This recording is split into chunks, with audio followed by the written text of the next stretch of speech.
please record. Recording in progress. All right, good morning, everyone. This is the Wednesday, June 2nd, 2021 morning session of the Portland City Council. Keelan, good morning. Please call the roll. Ryan. Here. Hardesty. Here. Maps. Here. Rubio. Here. Wheeler.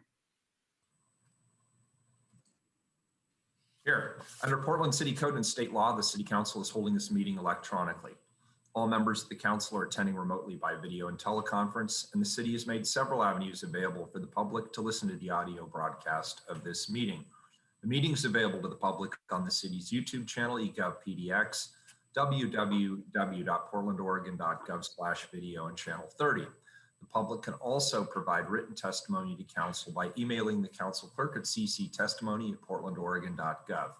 The council is taking these steps as a result of the COVID-19 pandemic and the need to limit in-person contact and to promote physical distancing. The pandemic is an emergency that threatens the public health, safety, and welfare, which requires us to meet remotely by electronic communications. Thank you all for your patience, your flexibility, and your understanding as we manage through this challenging situation to do the city's business. With that, we'll hear from legal counsel on the rules of order and decorum. Good morning. Good morning.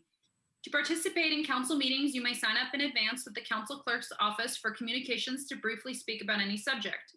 You may also sign up for public testimony on resolutions or first readings of ordinances. The published council agenda at portlandoregon.gov/auditor contains information about how and when you may sign up for testimony while the city council is holding electronic meetings. Your testimony should address the matter being considered at the time. When testifying, please state your name for the record. Your address is not necessary. Please disclose if you're a lobbyist. If you're representing an organization, please identify it.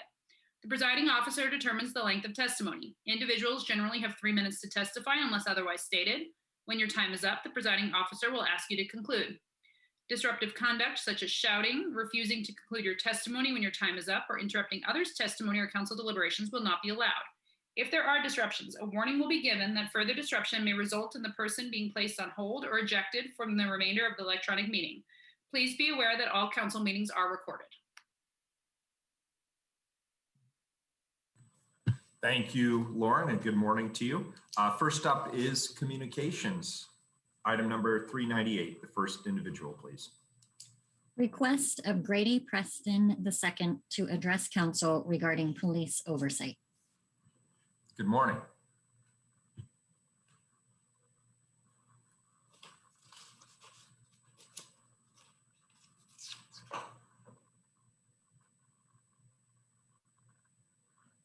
Good morning. Can you hear me? Yep. All right. Thank you.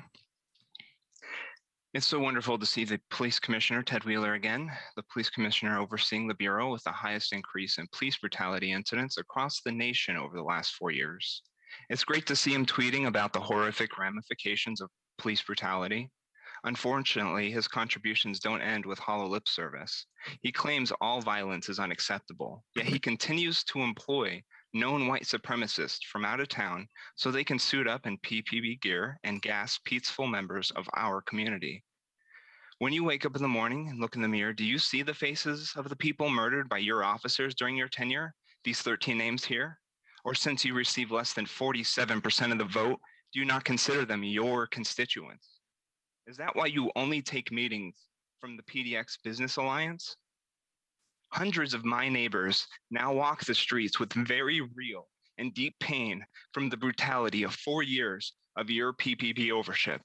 Under your leadership, we have seen kneecaps, skulls, and faces shattered by police batons, arms and legs fractured by tear gas canisters, seizures induced by weaponized strobing flashlights, dozens of women who now have extremely painful and irregular menstrual cycles, and people with new cases of asthma from your lack deployment of chemical weapons on our streets. We have seen cops routinely dogpile on single peaceful BIPOC protesters. We've been forced to watch horror as cops repeatedly mace handcuffed citizens while they're lying on their stomachs, gurgling in screams of pain. This physical and emotional trauma is the only real contribution you have managed to provide in your term. And I encourage anyone listening to reach out to Total Recall PDX or any other organization working to recall Commissioner Ryan and Police Commissioner Wheeler for the repeated and egregious failures. Thank you and have a great day. Thank you for your perspective. Next up, 399, please. Request of Shannon Cogan to address council regarding clean and safe contract. Good morning, Shannon.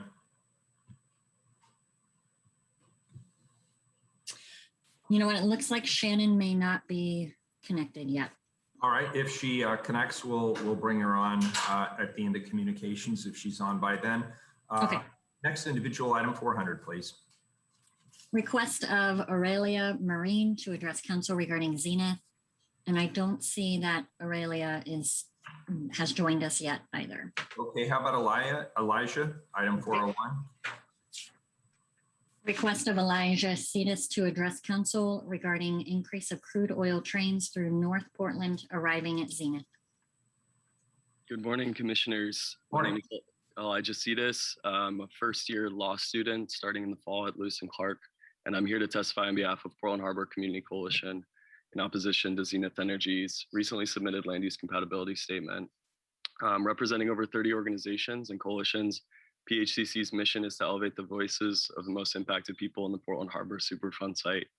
Along with the burdens of industrial pollution and toxic contamination, people of color, low-income families, and the unhoused in North and Northeast Portland are most likely to live near the rail lines and in the path of crude oil trains moving to the Zenith terminal.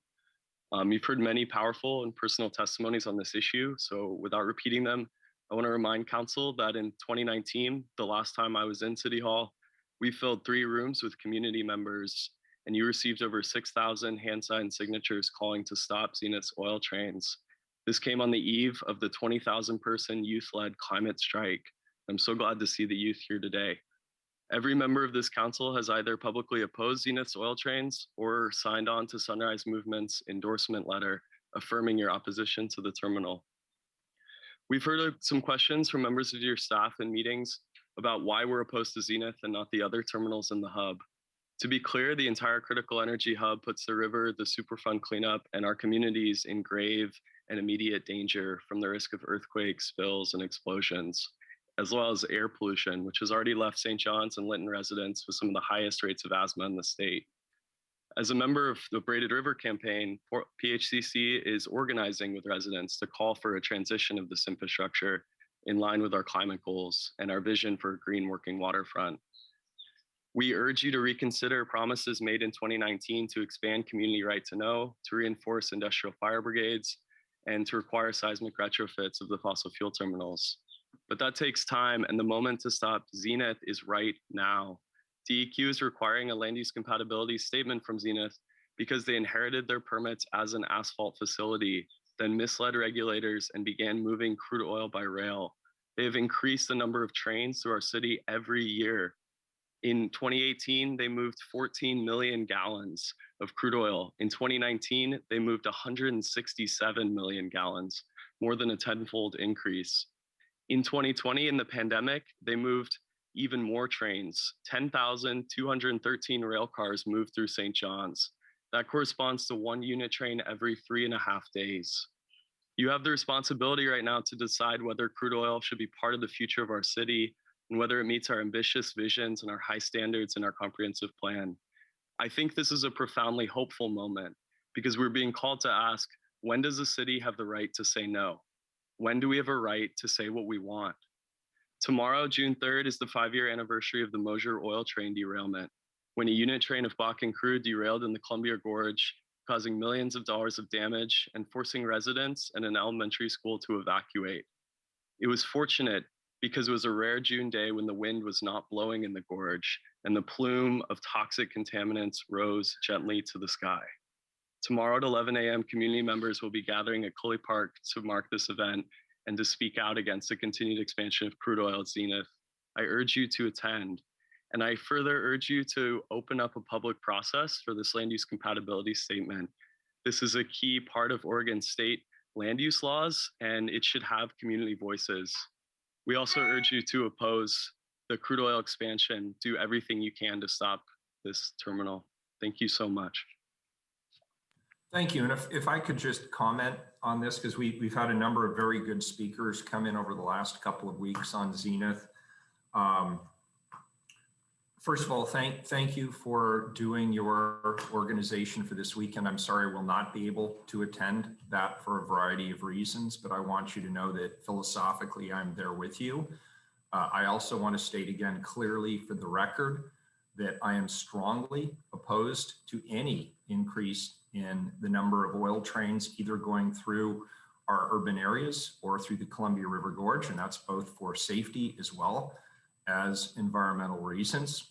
And as the City Council, of course, we have an obligation to do things legally as prescribed through the zoning process. We have to hold everybody to the same standards.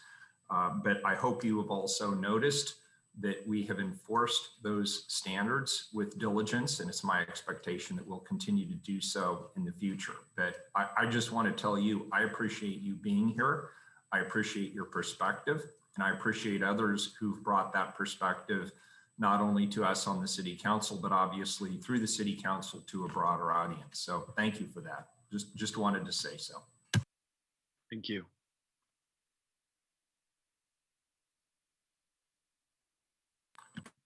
Next individual, please, Keelan. It looks like 399, Shannon Cogan has joined us. Would you like to go back to 399? Yeah, sure. Why don't we hear from Shannon, and then we'll go to 402. Okay, 399, request of Shannon Cogan to address council regarding clean and safe contract. Good morning, Shannon. Good morning. Can you hear me? Yep, loud and clear. You sound good. Oh, good. Sorry. I was trying to call in earlier and the telephone didn't work apparently. So glad I had time to download Zoom here. So I am here to address you all about the Clean and Safe contract renewal, which is this year. I am here as a part of the group that has been asking for a open and public transparent process throughout the contract renewal. And we would like to just update council that Mayor Wheeler, your Portland Committee on Community Engaged Policing has released its downtown core recommendations. So from the community, they are asking regarding clean and safe that we remove the ability of enhanced service districts like clean and safe to fund PPB sworn officer positions. So right now, clean and safe employs a number of sworn officers in the clean and safe district. Additionally, they want to remove private security patrols from public spaces. So private security is able to patrol our downtown sidewalks and public spaces, even though they have even less accountability than Portland police do. And like the first speaker, there are numerous incidences of police brutality and private security overreaching their quote unquote duties, I guess I would say. And there's no way for the community to have input to hold them accountable for police brutality that will continue after Mayor Wheeler is done and has a long legacy before you were mayor. So I think our group would really like to open up this process. OMF has just hired someone to start with community engagement. And as we've seen from the PSEP recommendations, the community wants to have a say in this process. We have been able to meet with Mayor Wheeler, Commissioner Rubio, Commissioner Hardesty, Commissioner Maps, and Ryan. We would like to meet with you to discuss these things. So please reach out. We have been in touch, but haven't been able to meet yet. So we still want to make sure that our community demands of town halls that are accessible outside of business hours happen, that there's specific engagement with communities that are left out of these processes historically, and that there is a city council meeting where public comment is heard. These contracts command millions of dollars in the downtown core, and so the community deserves a say. Right now, Portland Business Alliance exclusively runs the Clean and Safe contract. Even though Clean and Safe is supposedly a separate entity, they contract with PBA for all of the services. So anybody who has a contract is actually signing it with PBA. And that is a business alliance. It's not a community alliance. It has no accountability from us for how they spend that money. And so we'd really like to change this process and continue engaging with you all to make that happen before another 10-year contract is signed. And it doesn't have to be a 10-year contract. That could change too. So that's what I have to say. Thank you. Thank you, Shannon. And I'm going to get to Commissioner Hardesty in a moment. I did have a question. Have you had an opportunity to raise these concerns with the PBA? Have you reached out to them? We have not communicated with PBA. We would welcome them to talk to us about it. And they can do that if they want to, but we have not received any indication that they would want to change how the contract is, because they hold all of the power and money. Why would they want to change that? You all oversee the contract. So it's really you who have the power and opportunity to make this change. Yeah, I'm not disputing that. My question is merely whether or not there's been a meeting of the minds here. That there may be some different perspectives or some compromises or some sort of an agreement that could be hammered out before this comes back in front of the City Council. I was just wondering, as a concerned citizen, whether you've had that opportunity, and it sounds like you have not at this point. And if you'd like to meet them and you think that would be useful, it may not be useful. I have no way of knowing, but if I could help facilitate that, I'd certainly be willing to try. Commissioner Hardesty has her hand raised. Thank you, Mayor. And thank you, Shannon, for your testimony today. I just want to appreciate your organization, who 3 years ago started having this conversation about the Clean and Safe project. And I want you to know that the early organizing around this renewal of the contract, I think we've been really clear. Let me just speak for myself. I've been really clear that the next Clean and Safe contract will not pay for police officers, will not pay for assistant DAs, and will not be a slush fund for the Portland Business Alliance. And so I do think that we are at a moment in time where, Shannon, your group's input is really vital. I know that there will be community meetings, and I would really encourage you to bring as many community members as possible to come to those meetings that are going to be set up. But I also would take the mayor up on his offer and call Portland Business Alliance and ask them to meet with them directly, to actually put on the record with them directly what your concerns have been. And let me just say, I share all the concerns that you've raised, and I've had that concern long before I was sitting on the City Council. And so we have an opportunity to make this EID better than it has ever been in the past. And we're using a CEIC model as the gold standard. It's 100 times better than any of the ESDs we've had in the past. But it also could be better. So I look forward to you, Shannon, actually, and your group really informing this process. It is at the very beginning stages, but I've set some clear guidelines of things that I just would not accept. And I put those on the record here with you today. So, and I'm also happy to help you facilitate a meeting with Portland Business Alliance if you'd like. And again, thank you for being here, and thank you for really the detailed work that you did that led to the auditor taking up ESDs and providing us with very detailed information around the ESDs. And thank you also for your continued advocacy to make sure that as we move forward, that we have only one system of justice and not two, one for business owners downtown and one for everybody else. So thank you for being here, Shannon. Thank you, Shannon. And the next individual, I believe, Keelan, if I got this right, is Sean, item 402. Is that correct? Yes, that's correct. All right. Request of Sean Looney to address council regarding Zenith Energy on behalf of Linton Neighborhood Association.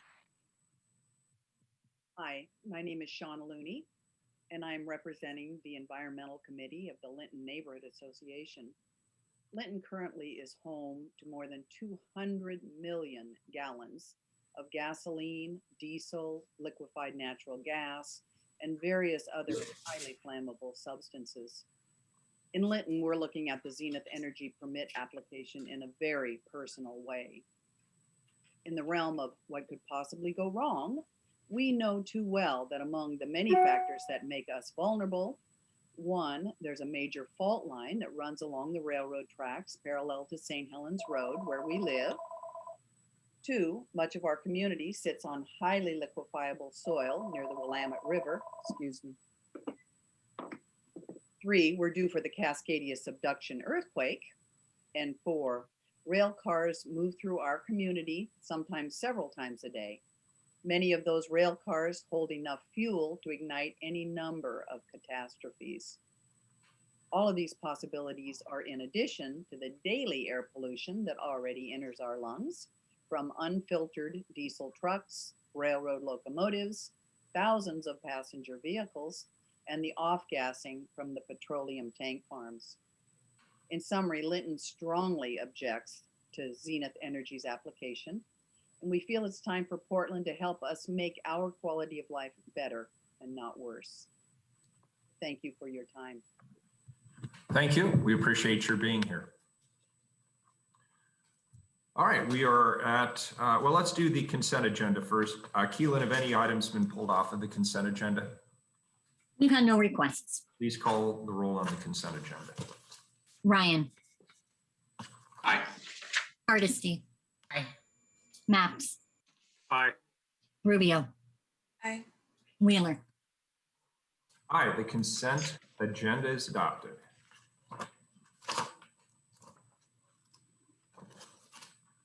Next item, time certain 403. Proclaim May 31st, 2021 through June 18th, 2021 to be Rose Festival Hope Reigns celebration. Commissioner Ryan. Yes, thank you, Mayor. Good morning, everyone. The Portland Rose Festival has been an integral part of our city's history and culture, serving the community for over 114 years. Over the last century, the Rose Festival has seen and survived it all. So it was no surprise how quickly the festival was able to pivot their operations to stay afloat during the COVID-19 pandemic. The foundation was able to answer to the financial challenges of the COVID-19 through a combined strategy that included dramatic expense reductions, acceptance of federal stimulus funds, and successful partnerships with their corporate sponsors. I'm really thrilled this morning to be celebrating the resiliency of the Rose Festival and look forward to the work we'll do to celebrate Portland in the next year. And today, what's really awesome is that we're joined by the Rose Festival staff, board members, and most importantly, the 2021 Rose Court. Thank you for being here. And with that, I turn it over to Executive Director Jeff Curtis for a short presentation.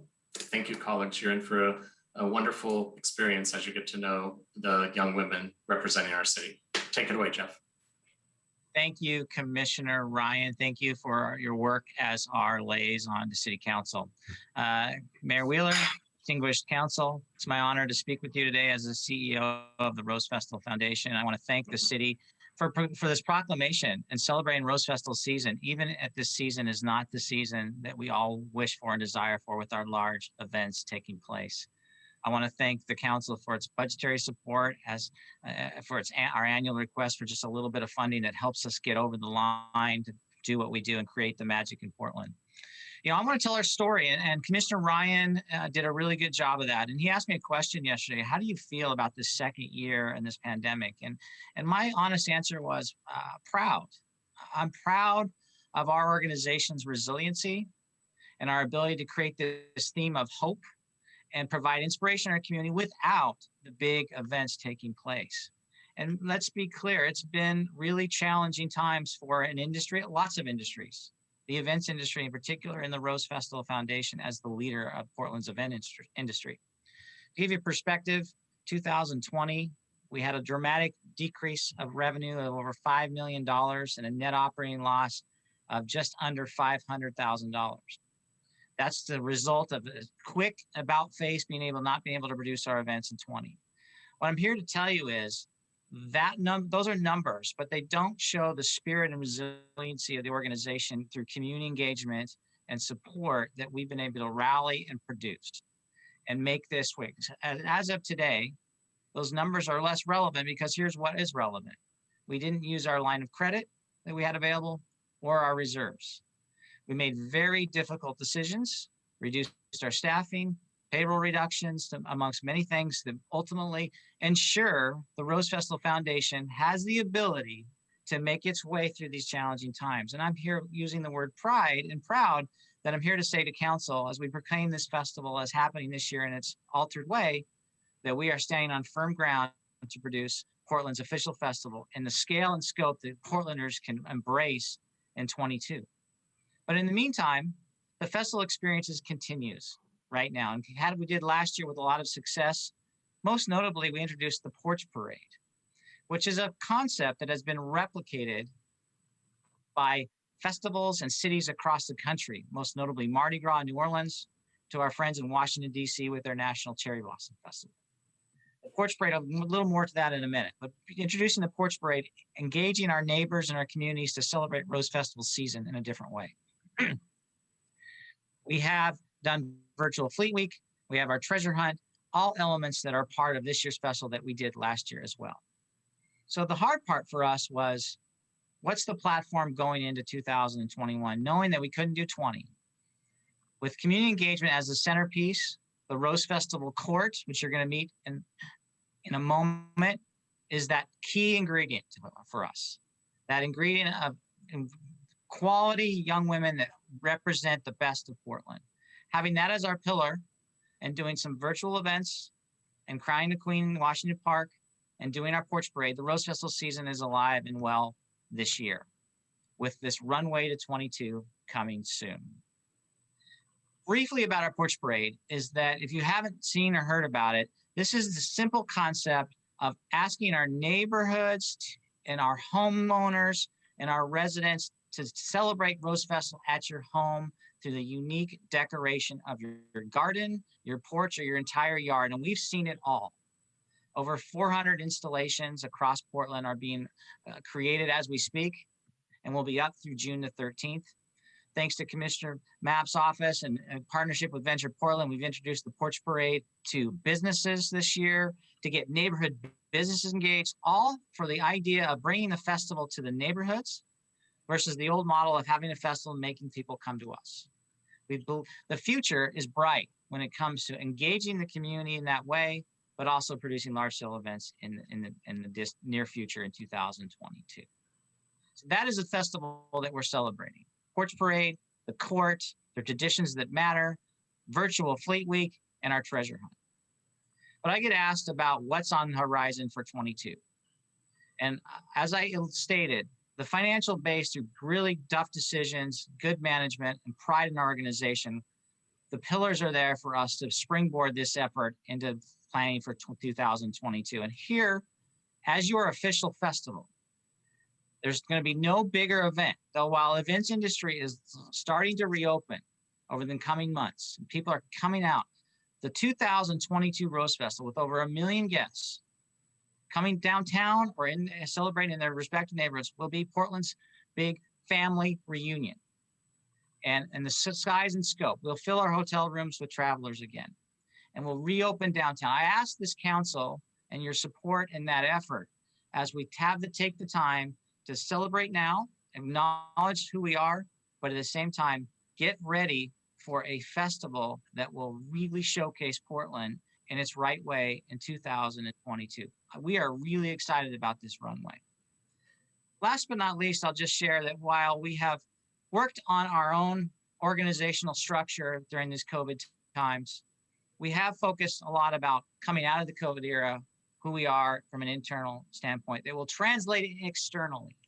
And what I mean by that is our efforts in diversity, equity, equality, things that we can do as an organization that reflect the values of everyday Portlanders and do better with it. And I'm happy to say that our efforts will result in some significant adjustments internally that will be reflected externally to the results of our DEI committee that's in the works right now. So with all that said, it's about people that run the Rose Festival Foundation.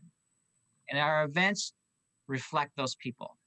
And as your CEO in partnership with our COO, Marilyn Clint, and staff, we rely on tremendous volunteers to really make it work. And it's my privilege and honor to introduce the volunteer president of the Rose Festival Foundation, Mr. David Todd. Quickly about David Todd, and this just says something about Rose Festival. You're not handpicked to be president. You're not some significant person in our community that automatically is president. You work your way through an organization of community spirit and time and effort. And Dave is a great example of that as a member of our community that has been dedicated his time and his effort and his life to Rose Festival to be president with you today. So I want to introduce Mr. Dave Todd, the president of the Portland Rose Festival Foundation. Dave? Good morning. My name is Dave Todd. I have the honor of serving as the current Rose Festival Foundation president. Rose Festival is also one of the longest running parts of my own story. Though I've long considered myself an Oregonian, I wasn't born here. My family came to Oregon in the early 1950s, and I grew up in and near Eugene. I came to Portland in 1964 for college, began seeing the world with college overseas study in Mexico, thanks to Lewis and Clark College, found my forever wife, also thanks to Lewis and Clark College, joined the Navy and saw the world from Europe to the Philippines and Vietnam. Came back to Portland and settled here for careers, multiple, family, and Rose Festival. Like many, I can identify multiple threads in my life story that run in parallel and that are strong and long enough to constitute career tracks. My personal collection of careers has included personal education, service as a Navy officer, information systems development with banks, and teaching, spanning the years from 1964 through 2017. The community service volunteerism thread began with my first involvement with the Rose Festival back in 1974 and continues today. Newly returned to Portland, I began volunteering for the Rose Festival by helping host the Canadian Navy. After 15 years as a volunteer on multiple committees, I was elected to the board in 1989. Over the following 30 years, I served in most of the officer positions on the executive committee and as a member of half a dozen committees each festival season, chairing several over the years. To date, my participation in this great festival spans more than 40% of the history of the festival. In more down-to-earth terms, I started volunteering the year my son Ian was born, so it spans his entire lifetime. He is truly a Rose Festival lifer and an off-time festival volunteer himself. 2 years ago, in another age, my wife Kathleen and I celebrated our golden wedding anniversary. Forever does continue. Less than a year ago, we traded in our empty nester status to become a multi-generational family again as our son, daughter-in-law, and grandson moved to our home to provide a bootstrap for their efforts to eventually become homeowners themselves. Sadly, we lost our daughter-in-law, Jamie, to abrupt and rapid non-COVID illness just weeks after they joined us. So now we are providing needed family support as Ian and Henry begin an unanticipated rebuilding of their lives. During a school year forced online by the pandemic, we've had the opportunity to help make distance learning enjoyable and productive for a third grader. Henry has had an overabundance of grandparentish tutoring surrounding him at every turn. Much of it has been a learning experience for everyone involved. Gaining proficiency in submitting homework by taking pictures or making videos, then uploading the files, fighting with Zoom, exploring math concepts in new ways, seeing current events through an 8-year-old's eyes, and then analyzing who is the villain in Jack and the Beanstalk and why. Constant contact grandparenting of a cheerful, inquisitive chatterbox has added lively variety to the long months of lockdown. As the lockdown has begun to ease, we have enjoyed our ventures bit by bit back out into the world as a family. An unexpectedly adventurous road trip recently took us right into a late spring Sierra snowstorm. When parades again become a reality, I hope you'll see Ian and Henry riding with Kathleen and me on the back of a convertible. Early in May last year, while we all were trying to work out what kind of festival was possible in 2020, I found some inspiration in an essay titled Department of Essential Work, a piece exploring care of botanical gardens in this time of pandemic. My paraphrase of its message describes our overall sense of commitment to care and feeding of the festival. The Rose Festival is as much about the people who come to it as it is the events we produce. All of us do feel a sense of loss as we look back on the year that spun out of control and changed our festival so dramatically. Even so, those of us who work and volunteer for the festival remain grateful that we can be part of the world's best festival and that we remain well and able to contribute to festivity and joy in the very special and beautiful place that is Portland. That opportunity comes with a pay-forward obligation. We must do everything we can do to make sure that the festival does what it needs to do whenever people are able to return to it. We want the Rose Festival always to be an opportunity for new celebration and not a reminder of what was lost. My intention as I began my term as Rose Festival president was to lead from the future, not from the past. And that's exemplified by the establishment of the Diversity, Equity, and Inclusion Committee that Jeff mentioned. The future is what we make of it. I look forward to working with all of you to see what we can make that future look like. Now, it gives me great pleasure to introduce a key member of our board, a director I've worked with for many years, a co-chair of the court committee, and my vice president. I am so pleased to introduce Contessa Diaz-Nicolaides. Good morning. Once again, my name is Contessa. I serve as the Vice President of the Rose Festival Board of Directors. It's a true honor to speak to you today about my Rose Festival journey. It began nearly 13 years ago in a small meeting room of a corporate building off Airport Way. My son Andreas was just a few months old at the time, and so I asked if I could bring him along. And after 2 hours of listening to very complex program logistics, I knew at that point that I would join the team as a volunteer. Just a few weeks earlier, a close high school friend had expressed her excitement about a volunteer opportunity with the Rose Festival and thought it would be a fun activity for me as well. And we felt it was a full circle moment together as nearly 15 years earlier, we both stood together in front of a panel of judges, hoping to be selected as the princess for St. Mary's Academy. Born and raised in Portland, the Rose Festival Court was always a well-esteemed position and that seemed sometimes unattainable and impossible for me to pursue. And as a very young child, I can remember just like yesterday, walking through the Lloyd Center Mall, staring up at the larger-than-life photographs of each princess, and I remember thinking, could that be me? Neither of us were selected as the princess for St. Mary's Academy that year. However, we both will tell you now that the experience was worth as much as the title.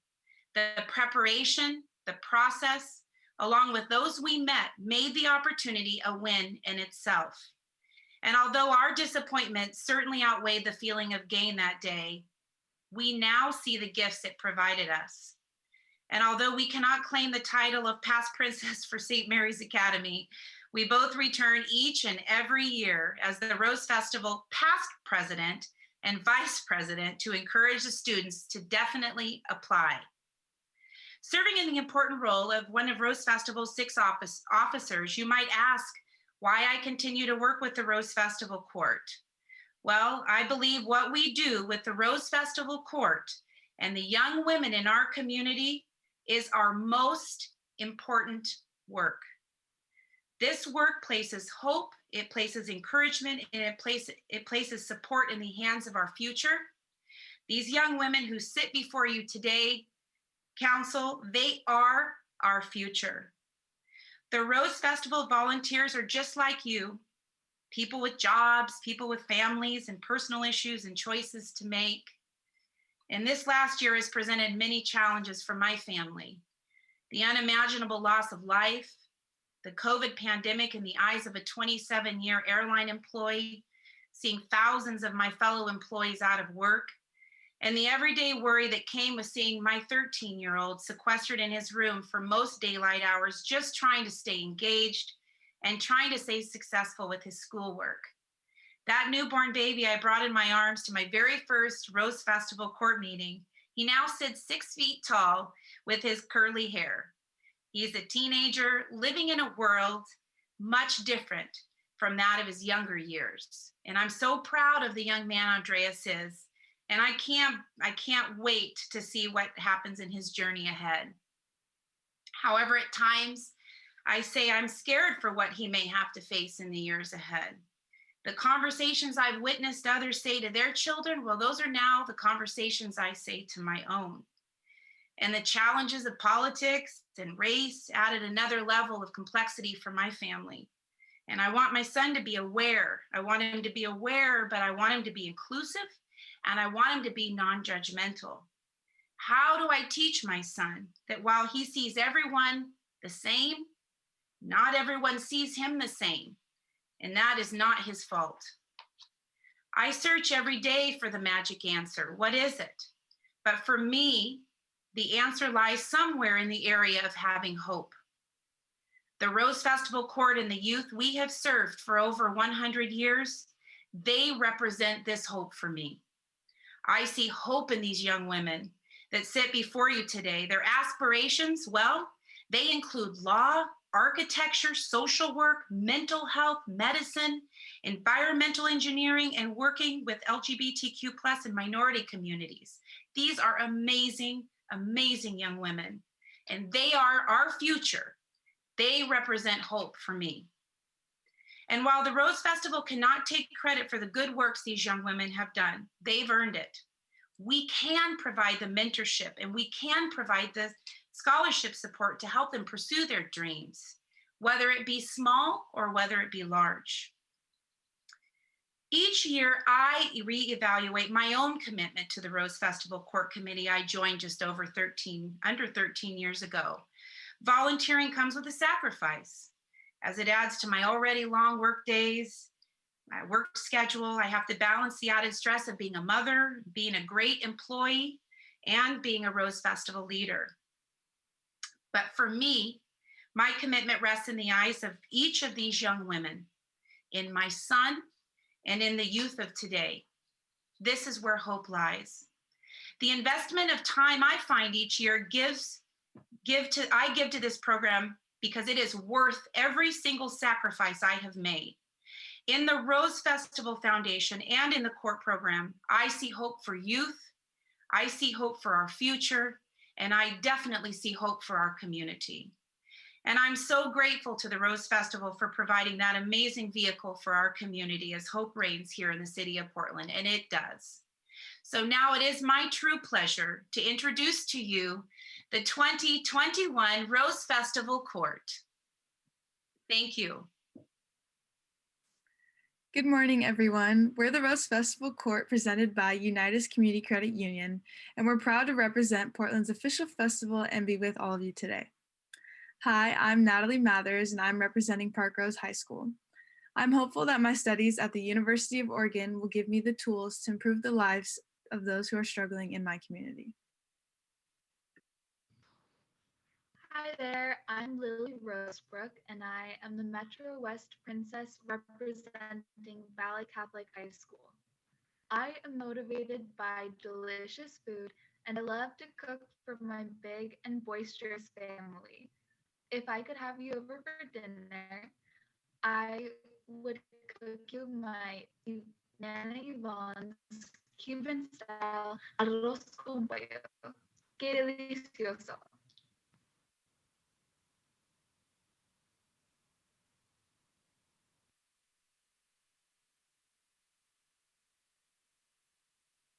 Hi, my name is Zamzam Hussein, and I'm representing Roosevelt High School. I'm excited to pursue a path in medicine and to make the community thrive not only physically and mentally, but to make an inspiring impact. Hi, I'm Jennifer Din, representing David Douglas High School. I aspire to always find the good in others and become the best version of myself that I can be. Hi, I'm Faith Isabor, representing Leotis V. McDaniel High School. I am dedicated to community engagement because I want to help people grow and thrive together in productive and inclusive ways. Hello, I'm Jiwon Lim, representing Lincoln High School. I'm dedicated to bringing about a more humanitarian future for everyone with my studies at Johns Hopkins University next year. Hi, I'm Rena Marthaler. I use she or they pronouns, and I'm representing Cleveland High School. I'm inspired by women in STEM and my passion to change the world for the better, so I hope to study environmental engineering. Hi, I'm Beatrice Santiago Perez. I am representing Grant High School. I am passionate about my future and becoming a social worker. And to become a social worker, I will be attending Portland State University. Hello, my name is Kayla Pierce. I am representing Jefferson High School. I am passionate in my future career in creating a safe space for LGBTQ and minority communities in discussing their mental health. Hello, I'm Sophia Chen. I'm a senior at Benson High School, and I'm determined to address large-scale issues like climate change and homelessness through my work in the future as an architect. Hi, my name is Catalina Montero. I'm representing Ida B. Wells Barnett High School, where I'm a senior and I use she, her pronouns. I aspire to nurture my community through service in the medical field with kindness, empathy, and a smile.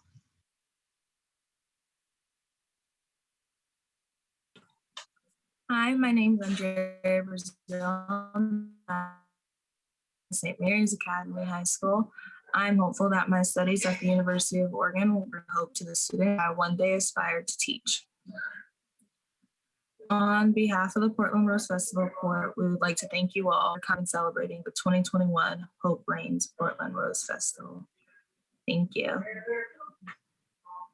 Wow, that is your court, and that is Portland. And I'm so proud to have them join us today. Mayor Wheeler, I'll give the agenda back to you for the proclamation. I want to really appreciate council's leadership and support. Well, thank you very much. And again, it's so great seeing these amazing young women. Commissioner Ryan and I had the opportunity earlier today to meet with them. And I just continue to be blown away by your passion, by your intelligence, by your focus on community. So I'm really excited to be here today. Just a few brief remarks before I get to the reading of the proclamation. Then I'm going to turn it over to some of my colleagues as well prior to the reading of the proclamation. So the Lewis and Clark Exposition set the stage for Portland to become the City of Roses back in 1905, when the city of Portland planted roughly 10,000 bushes of what were called the Madame Caroline Test-Out rose. This breed, which is a hybrid tea rose, was named after a very popular French dressmaker back in 1890. The roses themselves, meanwhile, helped Portland stand out as a city because of their immense beauty, attracting visitors and newcomers alike, while also boosting the local economy. Due to the success of the exposition, the Portland Rose Festival was established formally in 1907, helping to showcase the city's cultural vibrancy, as well as an ideal climate for rose cultivation. I think we can all agree to that. Portland's reputation as the City of Roses was already well established by the First World War, when European rose hybrids were threatened by various bombing campaigns. Then in 1918, English hybridists sent many varieties of roses to Portland for safekeeping, leading to the establishment of the International Rose Test Garden.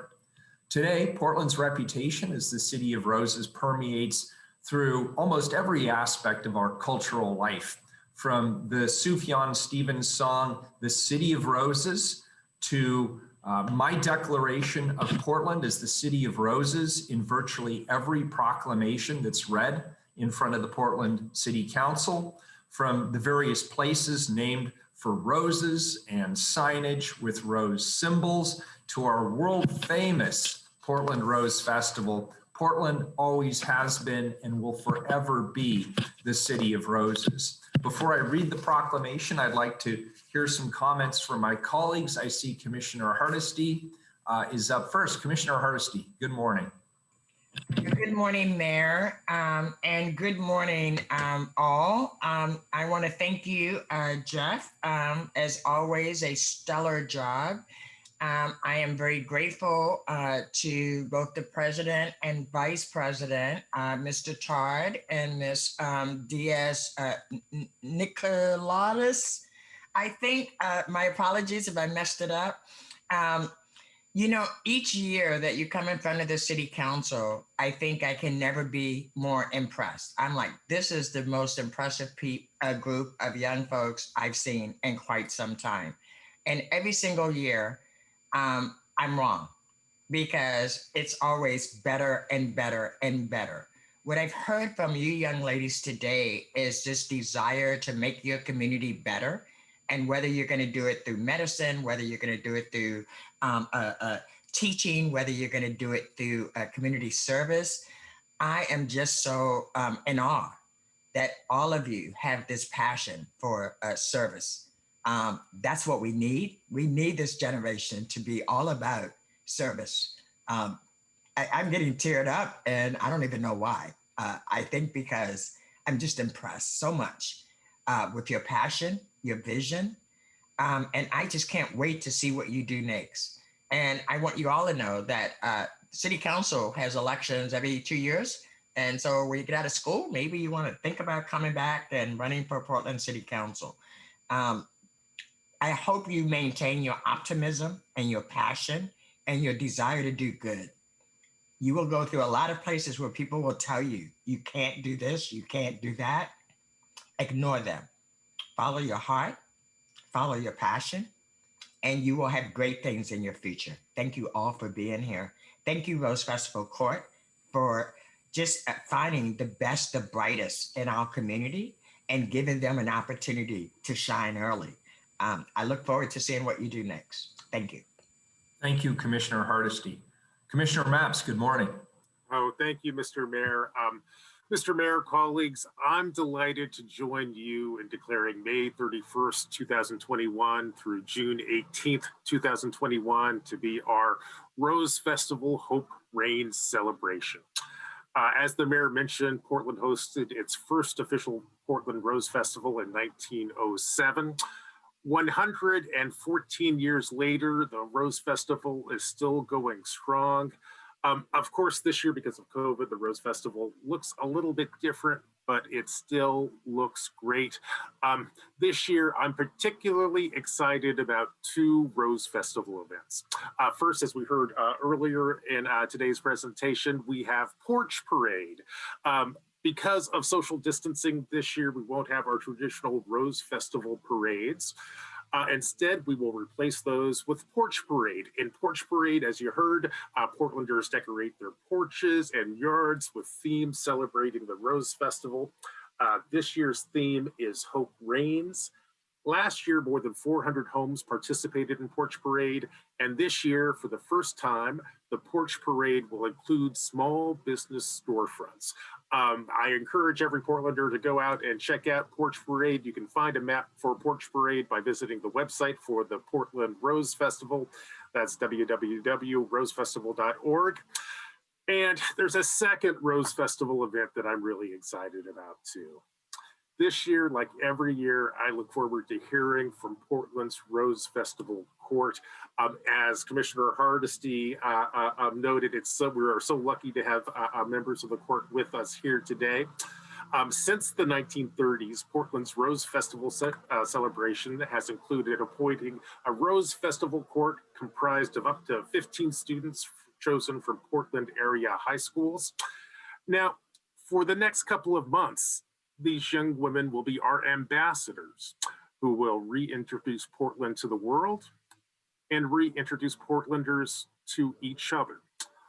Recently, I read the speeches members of our Rose Festival Court delivered on their hopes for this year's Rose Festival, and I'd like to just take a moment to share a couple of passages from those speeches. For example, Faith from McDaniel High School said, "This past year has been anything but normal, but continuing the traditions of the Rose Festival will give hope to the community." Zim Zim from Roosevelt said, "As the city reopens, the Rose Festival can reassure Portlanders that they're not alone, that we as a whole community can and will get through rough times together." Lily from Valley Catholic said, "As the world opens up, Rose Festival can be a beacon of hope by showing that communities can still gather safely and celebrate what makes all of us special. And Jennifer from David Douglas reminds us, now that the world has slowly and cautiously been reopening, the Rose Festival brings so much hope to the community. I too share these hopes for this year's Rose Festival, and I know that we all do. And that is why I am so glad to join with all of you in celebrating this year's Rose Festival. Thank you. Thank you, Commissioner Mapps. Commissioner Rubio, good morning. Good morning, and thank you, Mayor Wheeler and Commissioner Ryan, for bringing this proclamation forward today. And a very special appreciation to my friend Jeff Curtis and also Marilyn Clint and all the staff and volunteers for their years of service and to generations of Portlanders through the Rose Festival celebration. I had the honor of working very closely as a city liaison with Jeff years ago, and it was absolutely one of my most favorite parts of the job. And it's such a pleasure to be able to reconnect now at this time on this very special occasion. And to the women of the Rose Court, big congratulations to each one of you for all of your accomplishments and all of your leadership. You are part of a very special tradition that has counted numerous city and national leaders in the court alumni membership. And I'm so proud to know that you're representing our city, and we're thrilled to honor your service and your contributions today. And this Rose Court is incredibly representative of who Portland is today. And that is personally meaningful to me and to all of our communities that are represented today.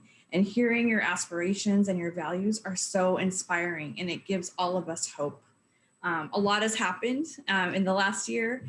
And at this time last year, there was a lot of fear and uncertainty, but here we are a year later, and the events that we know that we're taking precautions this year with events and adapting all the celebrations, but I have to say that spark of excitement marked by the Rose Festival every summer is coming back.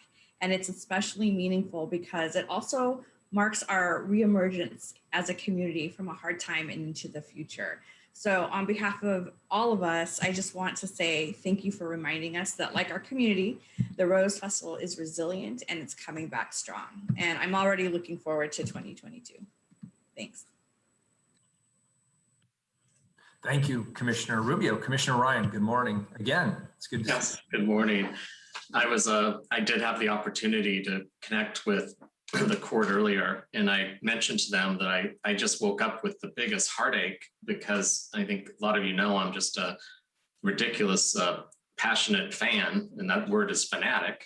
So it makes you a little crazy. So I was yelling at the television late last night and just was so bummed when we lost that game against that other team. And so, but it instantly went away when I was around all of you this morning. And I just, I feel like hope is definitely reigning. I want to start off by commenting on you, Dave. It was so refreshing that you told us your story. And I just know that Ian and Henry are so blessed to have a grandfather like you. And so thank you for sharing your humanity and for being an amazing volunteer. That's hope that reigns. And to Contessa for your leadership and providing mentorship to this amazing court just by being yourself and by giving it your all every day to help them through this journey. And Jeff Curtis, I really appreciate your steady leadership. I also appreciate your openness. I'm not the easiest person when it comes to ideas. They just never stop. There's not a status quo I've ever accepted. And so I really appreciate your tolerance as we continue to think out loud together, as we reimagine how the Rose Festival will continue to evolve. And nothing shows how it's evolving more than all of you that are on this court. Earlier today, I heard a deeper, I spent more time with you this morning, so I had a chance to listen to your questions. And we really had a theme this morning about mental health. And it was so refreshing to be with a group of leaders that already have lifted the stigma, something that people older than them have to work on really, really diligently for us to move forward as a community. So whether you're going to be a teacher, whether you're going to be a medicine doctor, whether you're going to be an engineer, knowing that all of you have a heart and soul focused on removing the stigma of mental health really gave this lifelong Portlander who has dealt with mental health issues their entire life in my family so much hope. So I'm looking forward to being at the Queen's Coronation at the Rose Garden in a couple weeks. I look forward to getting out of bed early and being with all of you and celebrating the beauty of our city that really comes from the inside out from each and every one of you. So thank you. The city needs you. We need your representation. You show the best side of Portland. Be bold, be loud, and of course, you're always gracious. Anyway, thank you, and hope definitely does reign. Thanks.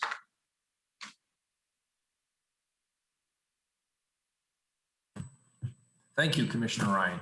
And with that, I will read a proclamation on behalf of the City Council. Whereas in 1905, Portland Mayor Harry Lane called for an annual festival to put Portland on the map and brand it as the City of Roses.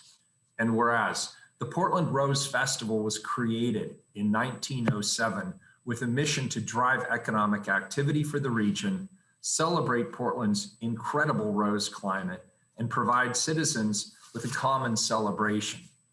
And whereas today the Portland Rose Festival is still produced by the nonprofit Portland Rose Festival Foundation with a mission to serve families and individuals with programs and events that promote the arts, education, volunteerism, and community.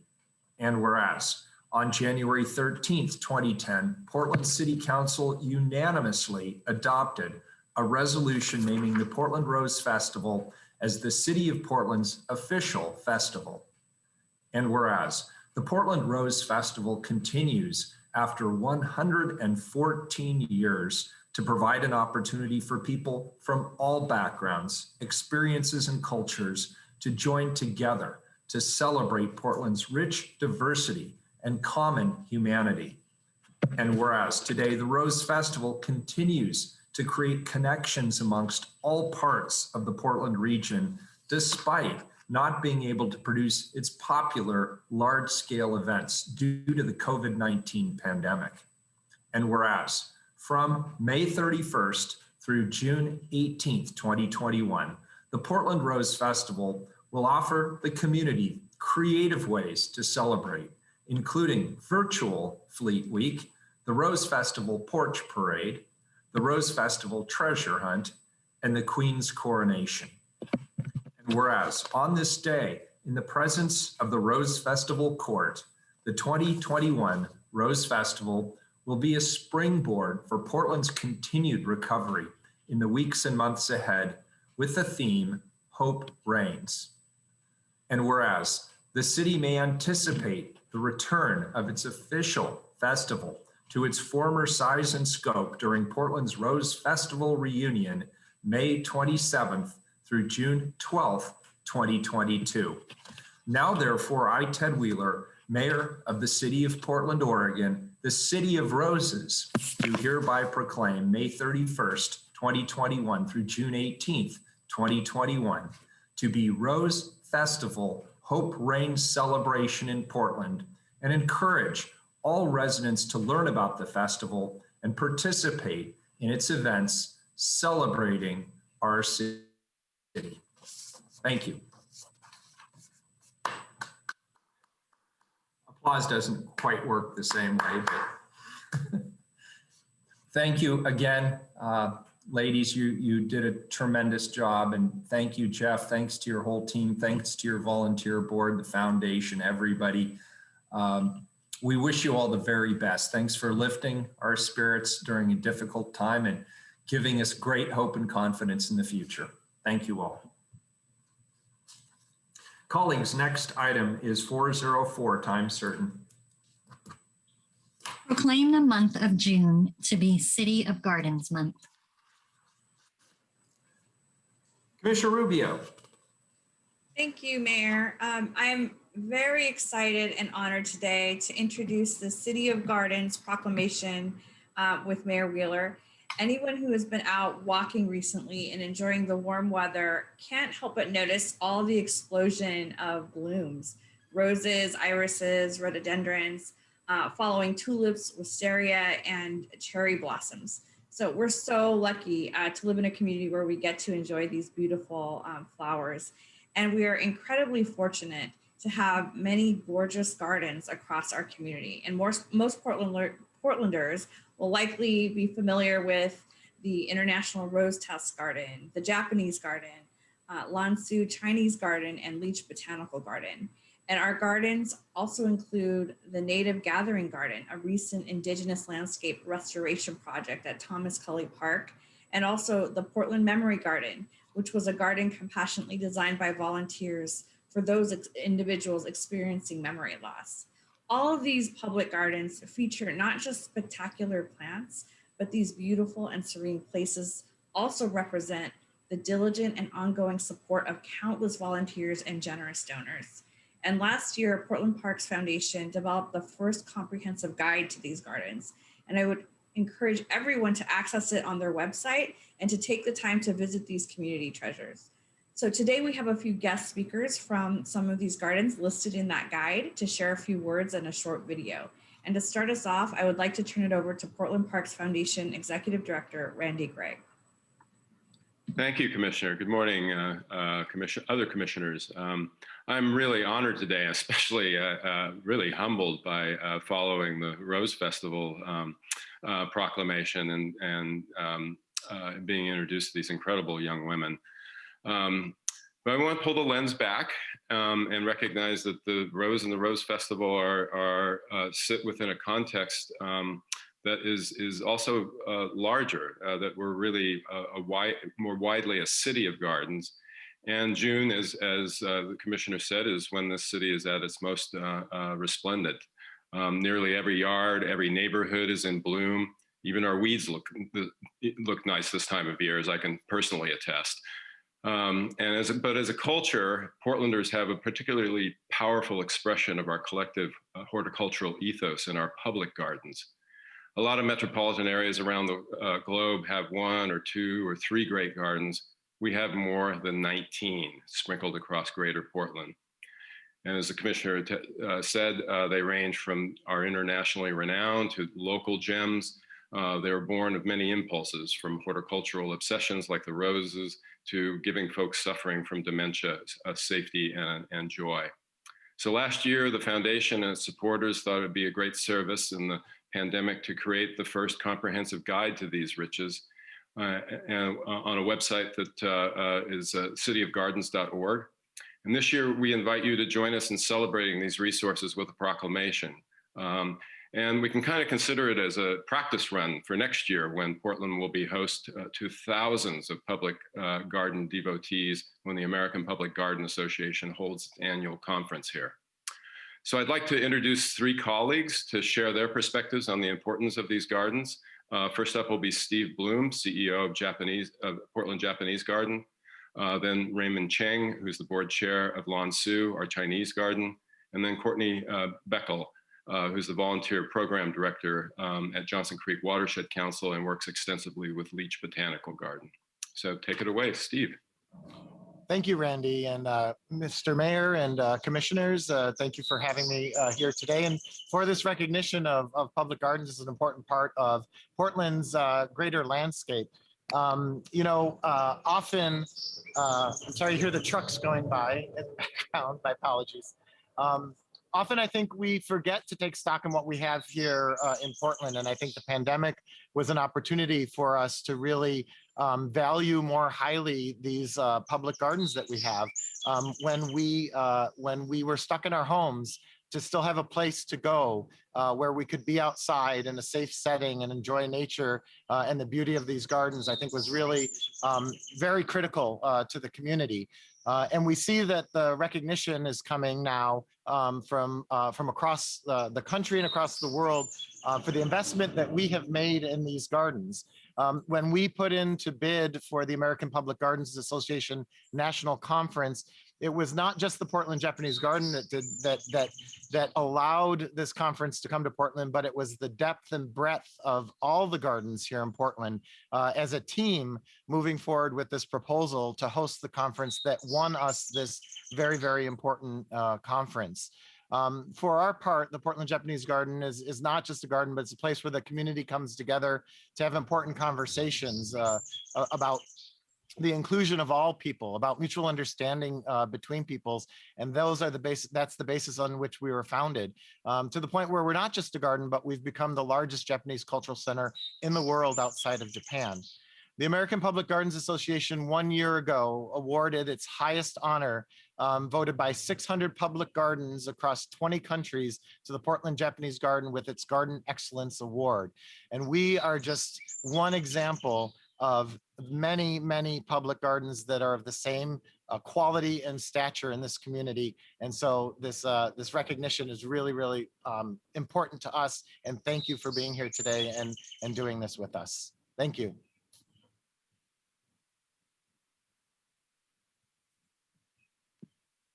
Raymond? Mayor Wheeler, Commissioner Rubio, Commissioner Hardesty, Commissioner Maps, and Commissioner Ryan.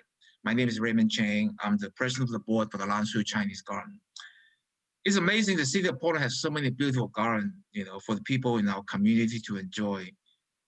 I think there's many cities in US and around the world. I can honestly say Portland is definitely on top of the list. Portland has established the sister city relationship with Suzhou, China since 1985. The Chinese Garden has a very important cultural exchange symbolism between the two cities. We are so fortunate to have such an authentic Chinese garden that was built by the artisan from Suzhou, China in year 2000. There's no other city in US that has an authentic Chinese garden except for the Huntington Garden in Los Angeles. I've personally been to the Chinese garden in Suzhou, China. And I think our Chinese garden is even better than the garden there, Maybe I'm biased, but it's a true statement, Every time I step into the Lanshu Chinese garden, I get that wonderful feeling of calm and peacefulness. The plant, the pond, the Chinese architecture, and the koi fishes really create such an oasis for the visitor to enjoy. I'm proud that the Lanshu Chinese Garden can join with other gardens to make Portland as a city of garden. And it's even more fitting to proclaim June as a City of Garden Month. Thank you. Thank you, Raymond. Courtney. Yeah, hi everybody. My name is Courtney Beckel and I'm the volunteer program manager at the Johnson Creek Watershed Council. So we work to restore Johnson Creek with the help of the community, and we do that on many, many natural areas in Portland and surrounding areas. But one really incredible thing I wanted to tell you guys about today that I have the pleasure of working on is a 5-partner collaborative. It's a restoration project at the Leach Botanical Gardens in Southeast Portland, and Johnson Creek runs right through it. So the partners in this coalition are the Leach Botanical Garden, Friends, the African Youth and Community Organization, the Blueprint Foundation, Wisdom of the Elders, and the Johnson Creek Watershed Council.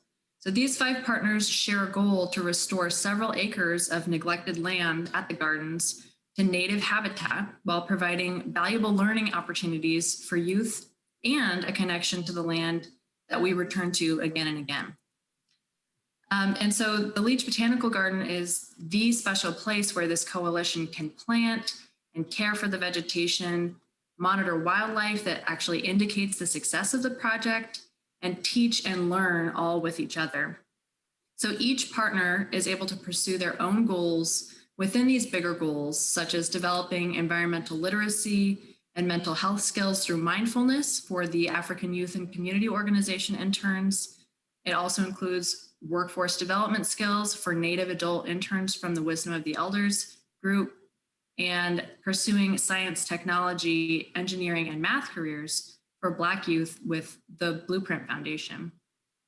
So I've personally worked with interns, youth, and students who are astonished to learn under the microscope how plants actually have sex.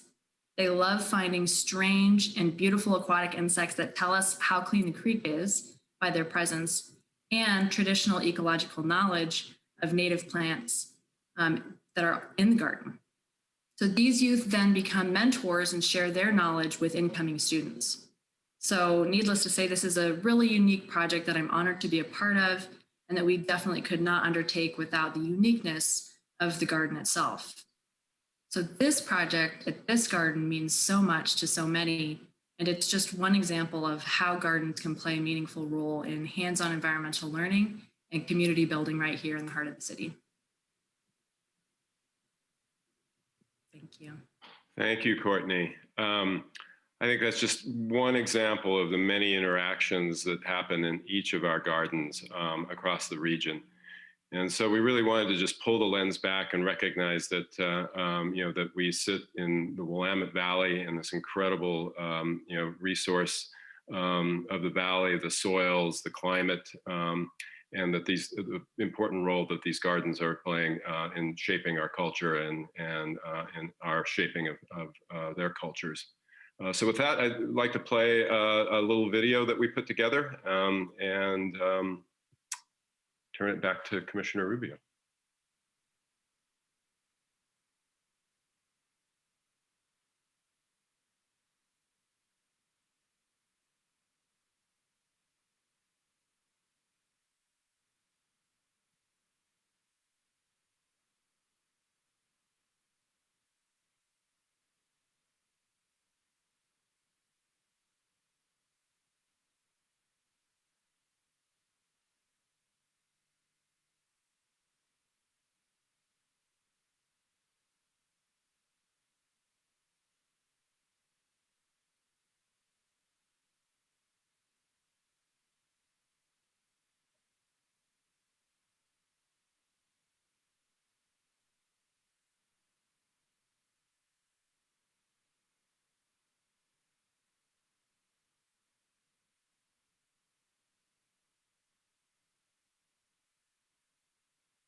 Great. Thank you so much, Randy and everyone for your presentation. Steve, Raymond, Courtney, as well as the Portland Parks and Recreation staff and countless volunteers who help steward our public gardens. Throughout the pandemic, these gardens offered places for solace and rejuvenation, as you can tell.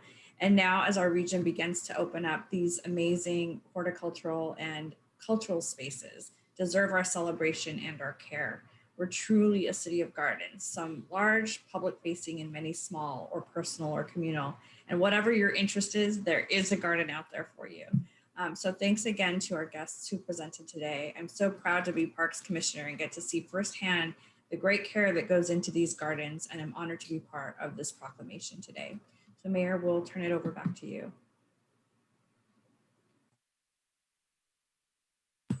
Thank you very much, Commissioner Rubio. As we know from both this item and the previous proclamation for the Rose Festival, Portland is very well known as the City of Roses, and it still should be. It's a tradition here, but there's a vast world of public gardens that Portlanders have built, they enjoy, they care for, and that visitors from all around the world come to see as well. And that oftentimes we spend too much time really celebrating individually. Widening the lens a bit to look at these gardens as a collection and a collective expression of our culture is important to how Portlanders see themselves and how we can collectively see Portland. Public gardens are incredible expressions of beauty as well, but they also play an increasingly important role as our climate changes, educating people in horticultural diversity, change, as well as stewardship. They can play important roles in global cultural exchange, as with the Japanese garden and Lansu Chinese garden, but also locally. It's amazing that during the pandemic, we completed a $10 million public-private partnership to expand the Leach Botanical Garden far east of I-205, started 90 years ago on a former pig farm. Our City of Gardens cultivates beautiful plants and landscapes, but also creates important community connection. And I'd like to call on my colleagues before I read the proclamation. First up, please, is Commissioner Mapps. Thank you, Mr. Mayor. Thank you, Commissioner Rubio and colleagues. I'm delighted to join with you today in declaring June City of Gardens Month.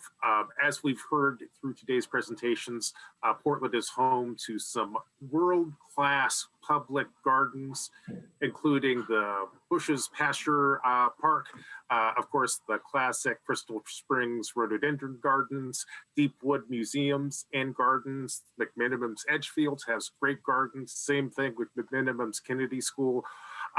Let's not forget Hoyt Arboretum. Ladd's Addition is a classic space and close to my heart. We've seen a lot, heard a lot today about Lansu Chinese Gardens, and we can't forget Leach Botanical Gardens, Pittock Mansion, Peninsula Park Rose Gardens, Portland's Japanese Gardens, the International Rose Test Garden was probably, a world classic, the Lilac Gardens over at Denaway Park, the Oregon Garden, Portland's Memory Gardens, which is, if you haven't seen it, I very much encourage you to go check that out. And of course, Tanner Spring Park. If you want to learn more about this amazing collection of resources, I encourage you to visit the City of Gardens page on the Portland Parks Foundation website. And I too would also like to take a moment to thank the American Public Gardens Association for choosing Portland as the location for their 2022 annual meeting. We look forward to hosting those folks next year, and thank you.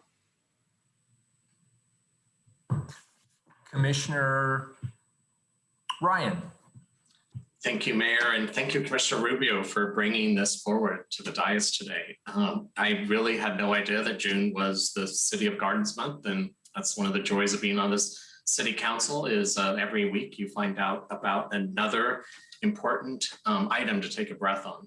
I found your leadership on this, Randy, Greg, was really noted. I loved how you brought in leaders from the different gardens. Steve Bloom, you probably have the best Zoom staging I've seen since I've been in office. It's beautiful.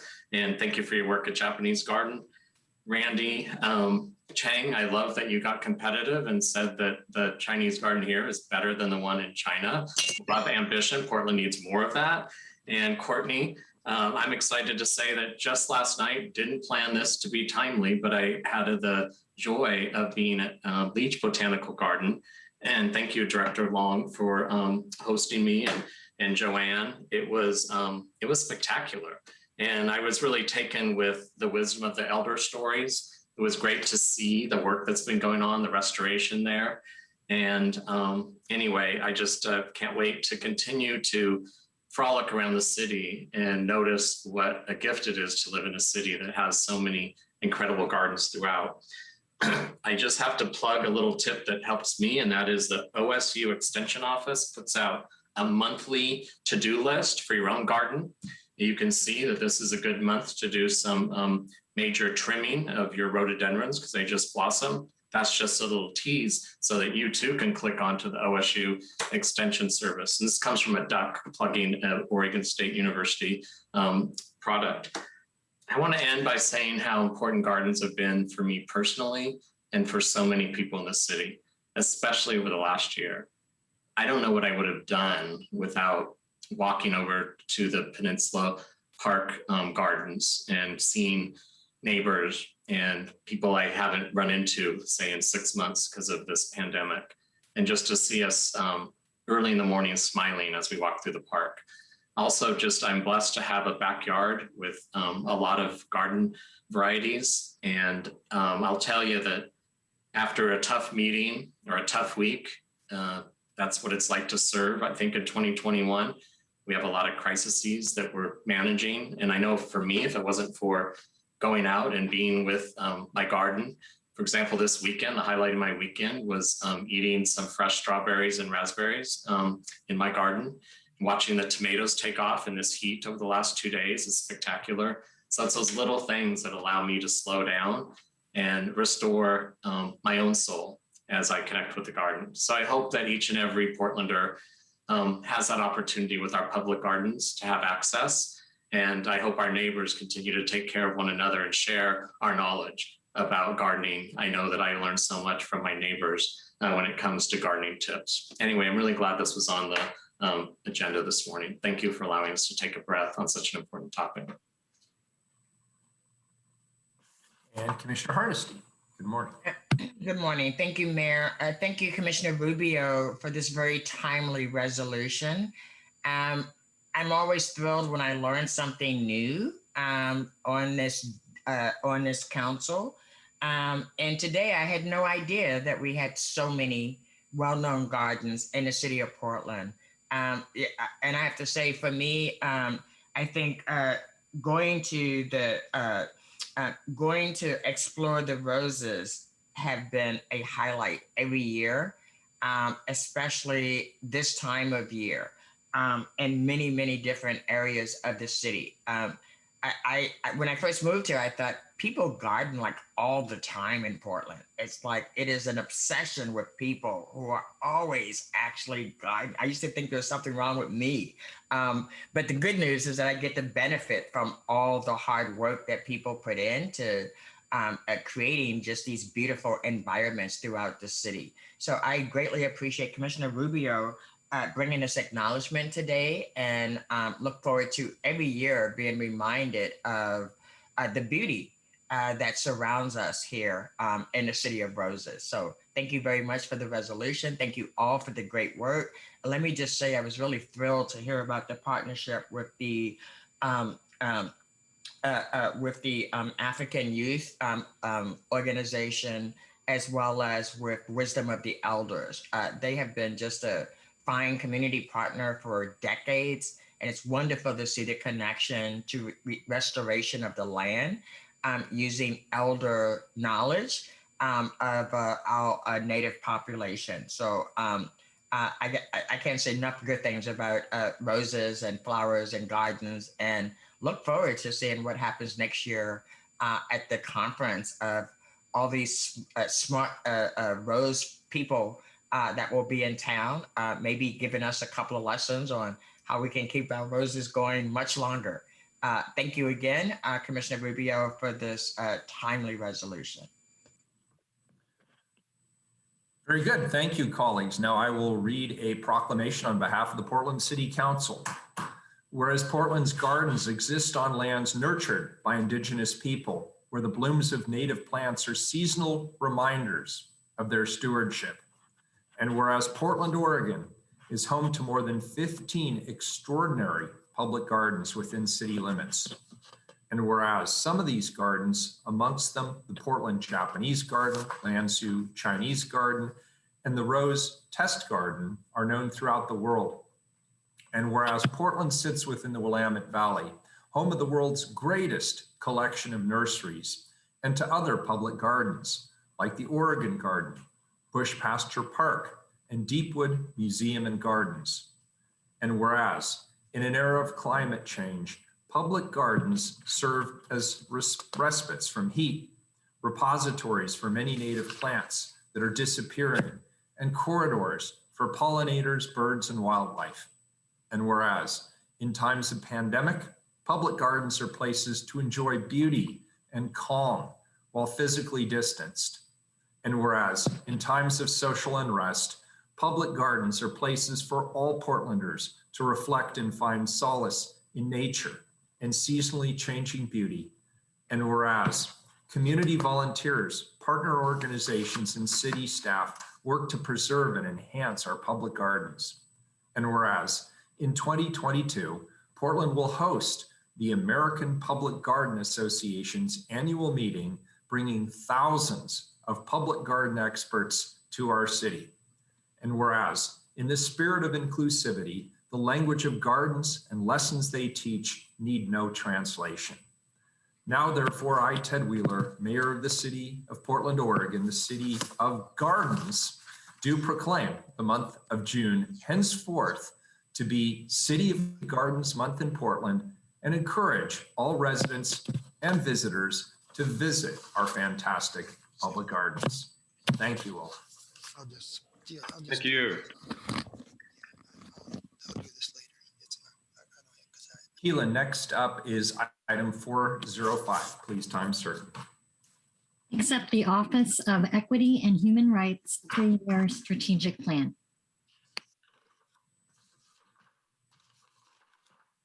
Thank you, colleagues. Today, we have the opportunity to learn more about the Office of Equity and Human Rights strategic plan. The Office of Equity and Human Rights plays a unique role in our commission form of government, working with bureaus across the city on policies, programs, and investments.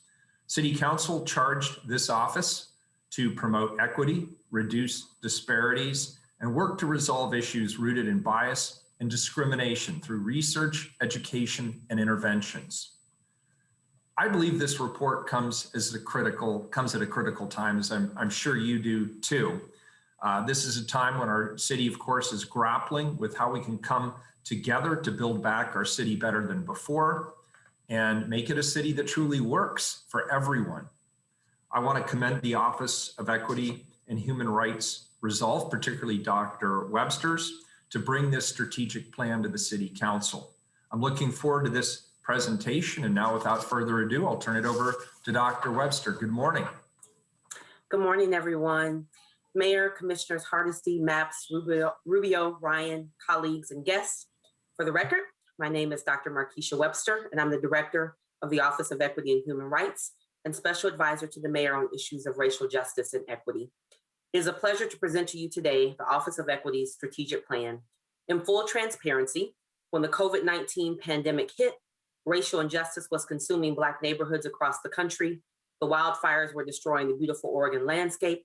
I was being threatened by white supremacists, trying to hold my team together while being physically apart for the unforeseeable future, and adapting to my new normal of being a single mother working full-time at home with 2 young children all day. I was not sure we would get to this point.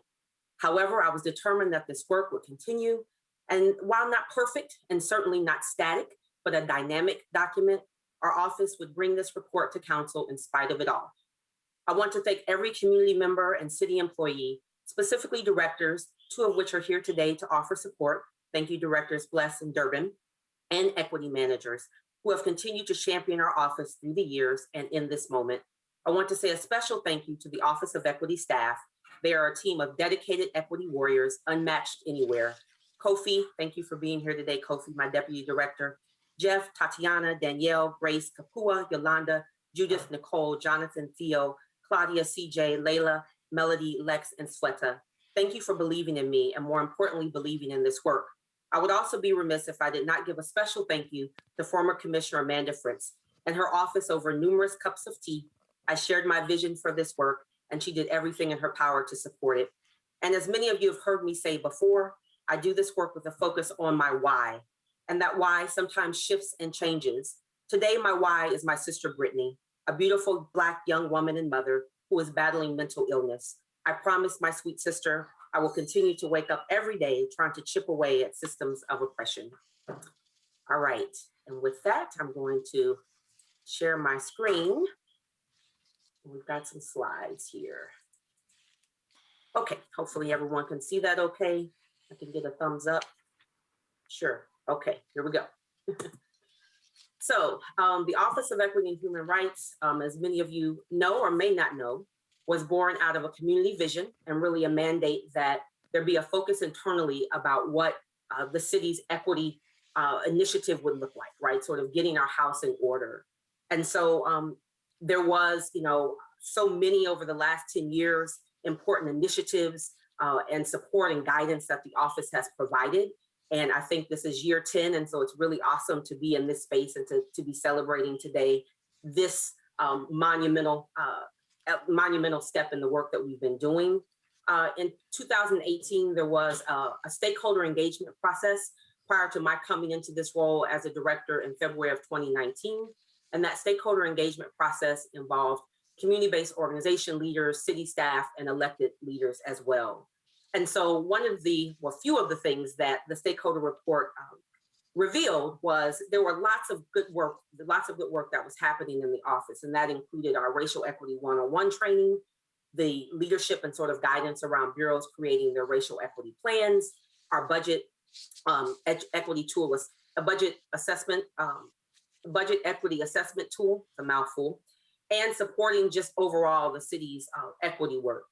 The stakeholder report also included some areas of improvement for our office, and those really included some suggestions around how we could continue to deepen our equity work within bureaus, to think about workplace equity and to do that in collaboration with our Bureau of Human Resources, support for our commissions. Many of you know we have the Human Rights Commission currently on hiatus. We are trying to reorganize ourselves and bring that back, as well as what was our Portland Commission on Disability, which we are also in the process of regrouping.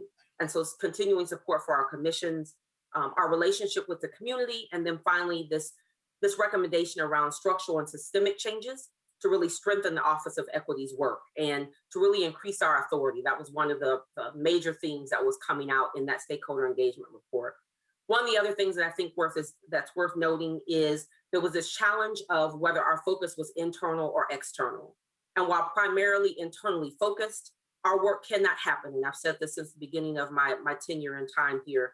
It cannot happen and has to be informed by the communities we serve, and specifically communities that have experience in equities and services and supports from our city. And so we do our work with our communities in mind and with support from community, with advice and recommendations and guidance from community. And all of that drives the direction that we go internally.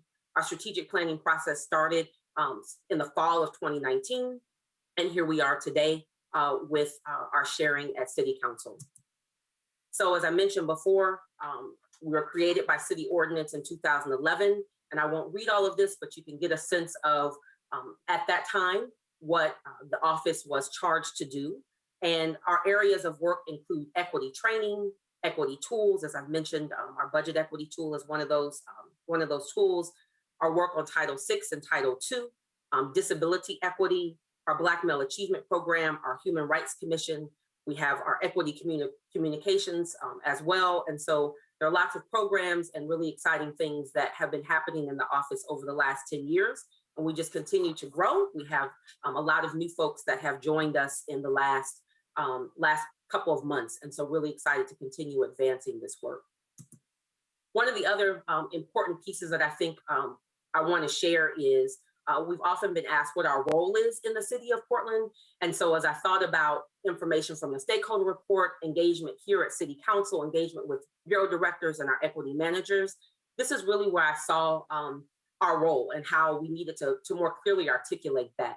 And so we have a role to really set a vision for what the city's equity work should be, needs to look like, right? And within that, we need to make sure that we're supporting bureaus with implementation of our equity goals and strategies that are both collective and those that are bureau specific. We really should have a role and do have a role in providing professional learning opportunities for city staff. As I mentioned, our Equity 101, as well as other trainings that we're developing in collaboration with our Tribal Relations Office, as well as our Bureau of Human Resources. It is our role to apply an equity framework, some call it a lens, I like to use the word framework, to all city policies, practices, procedures, and decisions. And I've been at the table and been able to do that. We create tools and policies that provide guidance to bureaus. Some of that is specific to our work in civil rights.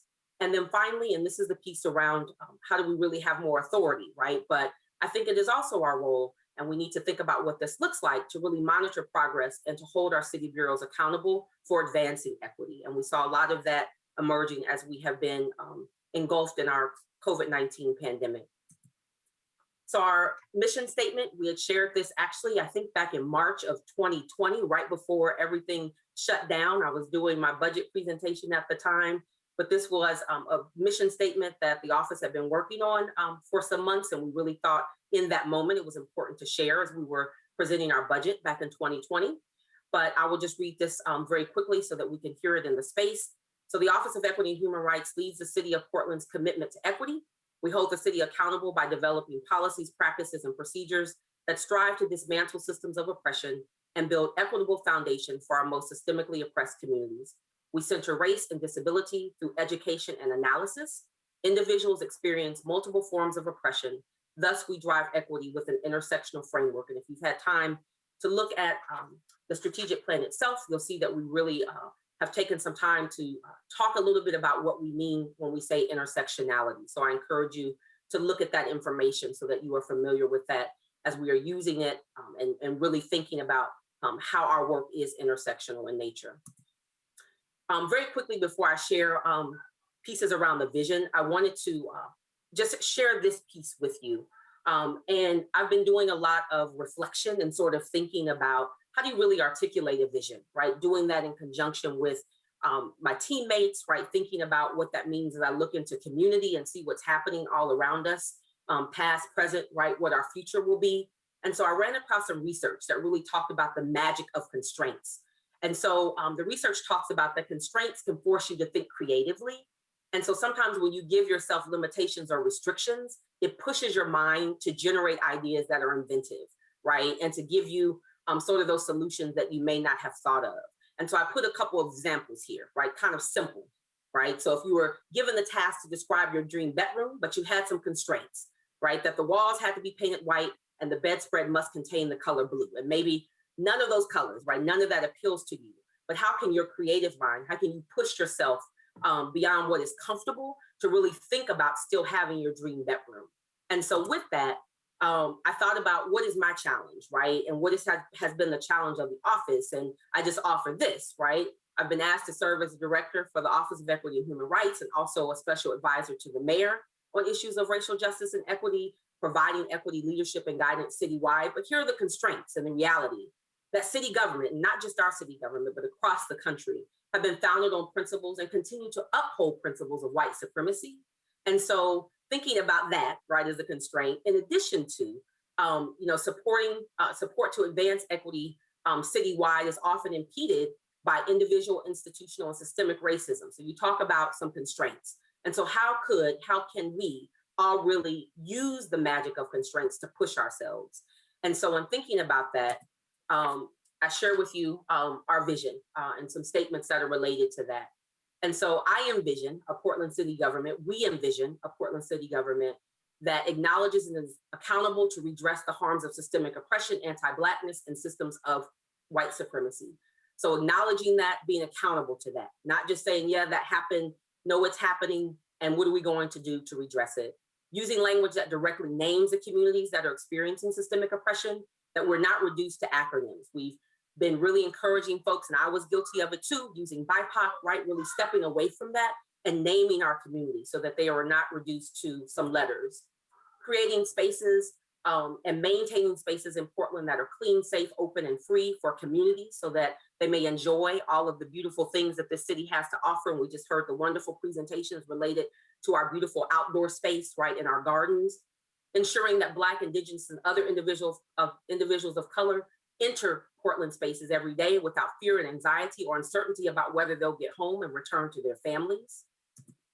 A Portland city government that guarantees that Black, Indigenous, and other individuals of color and those with disabilities have shelter, a safe place that they can go home to return to at the end of the day. And then finally, a Portland city government that ensures Black people are not subject to, because of anti-Black racism, and I would even say implicit bias, unjustified arrest and police violence. And so that really, I think, articulates what a vision, an equity vision would look like in the city of Portland. Just very quickly, want to share some key initiatives that have come from our office. I won't go through these in any great detail. Most of you are familiar with our citywide racial equity goals and strategies. We will be facilitating a process to actually update these and think about how do we need to refine them given where we are in our current social and political context. So there's more to come on this. We know that we have our budget equity tool, which I've spoken to before, and it continues to go through revision. We have a wonderful partnership with the city budget office. I can't thank Director Kennard enough just for her willingness to engage with us in this process and her staff. And so we're really excited about the continued adjustment to our budget equity tool. We've had our racial equity results-based accountability training, or RBA, as some of you know it. And many bureaus have gone through cohorts. We're actually getting ready to start a third cohort here very soon. And so we're excited to bring this work to the city of Portland and think about how it informs our work and process. And then our citywide disability equity goals. So back in November of 2020, these goals were presented before council and really thinking about how we do the work better in accordance with our American Disabilities Act for city employees and also for our community. Our language access policy resolution as well came to council in November of 2020. And again, thinking about language access as a part of our Title VI and what that means, right? And it is more than just some translation, right? It goes much deeper than that. And how are we engaging with communities and thinking about multilingual communities? And then very quickly, you all have been familiar with our work in our COVID relief and recovery efforts. Our COVID relief toolkit has been used in relief efforts with the CARES funding, is currently a document, a tool that is being used as we are thinking about what's happening with our American Rescue Plan funds. And really, I think it provides some guidance and some direction for the sorts of things that we need to be thinking about as we're making decisions as it relates to our COVID relief and recovery efforts. And then very quickly, we have also been very supportive of and instrumental in citywide key equity initiatives. So our citywide City of Portland core values, and wherever I am, and making sure that I bring these to the surface in the work that we're doing. Our Juneteenth annual Day of Remembrance, and we're coming up on that this month. And so we're really excited. And both of those resolutions happened last year in the middle of what was a lot of stuff going on, but we were really excited to support that work as well. We're thinking now about how we can recognize Juneteenth for this year. So I just really want to spend the rest of my time very quickly going through our goals and sort of the plan of action. You have all of the details in the plan itself that you were provided, but I just wanted to highlight the goals themselves and give a little bit more context and list some accountability partners that you'll see there on the slide. This is not all, right? But we wanted to name some of the ones that were sort of coming top of mind. So the first goal is around embedding and aligning citywide policies, procedures, and practices to really ensure that we've got collective implementation and understanding of our equity work in the city. It's institutionalized, that we're dismantling systemic oppression in all of our policy and practice. And really what that means is establishing an anti-racist intersectional foundation within the city of Portland. So changing internal policy and practice to eliminate institutional and structural racism, and doing that within the city, and also thinking about what that means with our community. Goal number 2 is thinking about how we nurture authentic and trusting community relationships and partnerships, and supporting the co-creation of city policy with community. We often want to give community something, right? And say, here, this is what we want you to do, and you just have to sign on to it. And we really are thinking about co-creation when we are talking about this particular goal. And so in this goal, we want to inform and organize and strengthen relationships with communities who are currently and historically impacted by systemic racism and ableism by aligning our equity efforts with local communities. And then goal number 3 is around equitable and anti-racist and anti-ableist city policies. And so this goal really means providing guidance to council and bureaus on existing and or new ordinances, resolutions, and policies. What do we really need to have in place to make sure that this happens? Goal number 4 is around this front-end accountability systems for our bureaus. And here really establishing a space, right, and support for bureaus to implement racial equity and disability equity goals through policy, education, and compliance. So capturing some of our civil rights work in this, as well as in goal number 5, which is citywide priority of civil rights, education, and compliance, developing criteria for how to move the city and its bureau into alignment with the express goals, intents, and provisions of civil rights laws, our ADA Title II and our Civil Rights Title VI, specific to race, language, and disability. Goal number 7, and this is really our goal that focuses on our training, but our creating an anti-racist, anti-ableist workforce. And so building equity framework capacities through citywide education and training so that bureaus have the tools and resources that they need to think about training, to think about recruitment, retention, all of those pieces, so that we, as we said, are creating an anti-racist, anti-ableist city workforce. And that is the end of my presentation, my comments. I wanted to go in pretty quick form because I know I have some testimony from my colleagues to share and wanted to leave time for questions as well. And so with that, I will have Director Bless share some comments. Thank you. Thank you. And good morning, Mayor and Commissioners. I'm Kathy Bless, Chief Human Resource Officer. Thank you, Dr. Webster, for inviting me to speak, celebrate, and support this work and strategic plan. Much has been asked of you since you began your role in early 2019, and much has changed since then across our nation and within our city.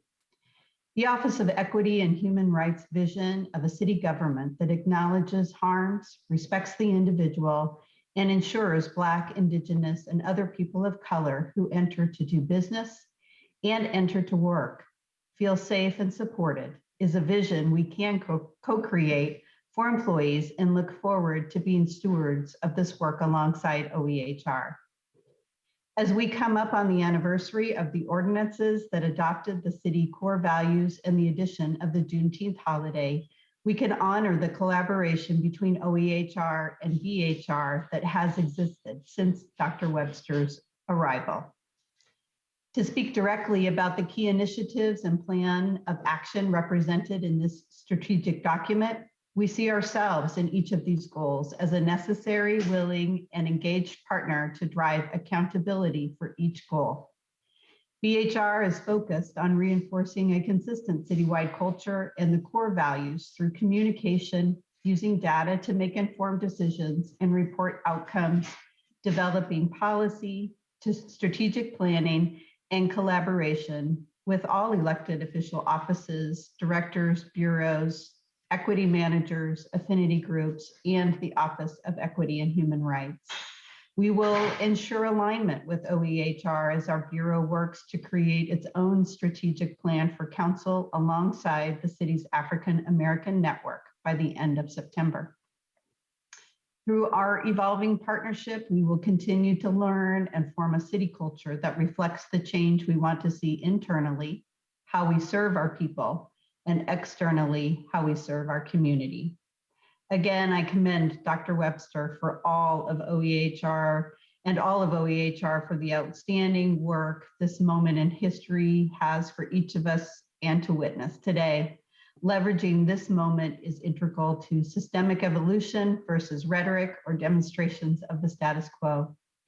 The OEHR strategic plan is bold and intentional, and it is my honor to be a partner in the work of today, which will create a better tomorrow. So thank you, Dr. Webster, and I will turn it over to Andrea Durbin, Director of the Bureau of Planning and Sustainability. Thank you, Director Blass. Good morning. For the record, I'm Andrea Durbin, Director for Planning and Sustainability, and it's a pleasure to be here with you this morning to express our support for the work that OEHR does and their new strategic plan. OEHR plays a critical role in the city, helping to ensure that we are consistently prioritizing racial equity and disability needs in the work we do internally and externally. Over the past year, OEHR has helped the city make significant progress in prioritizing racial equity through the creation of the Equity Toolkit. The Equity Toolkit helped bureaus and City Council prioritize racial equity needs in the allocation of CARES Act funding last year. BPS also worked closely with OEHR in developing the COVID-19 recovery resolution that Council passed last year, which makes it clear that as we recover from COVID and the economic crisis, we must build back better by prioritizing racial justice and the climate crisis at the same time. That resolution provides important direction for our recovery work ahead. BPS works closely with OEHR across our program work, and to give you a flavor for the role and impact OEHR has across the city, I thought I'd share a couple of examples of some of the work that we do together.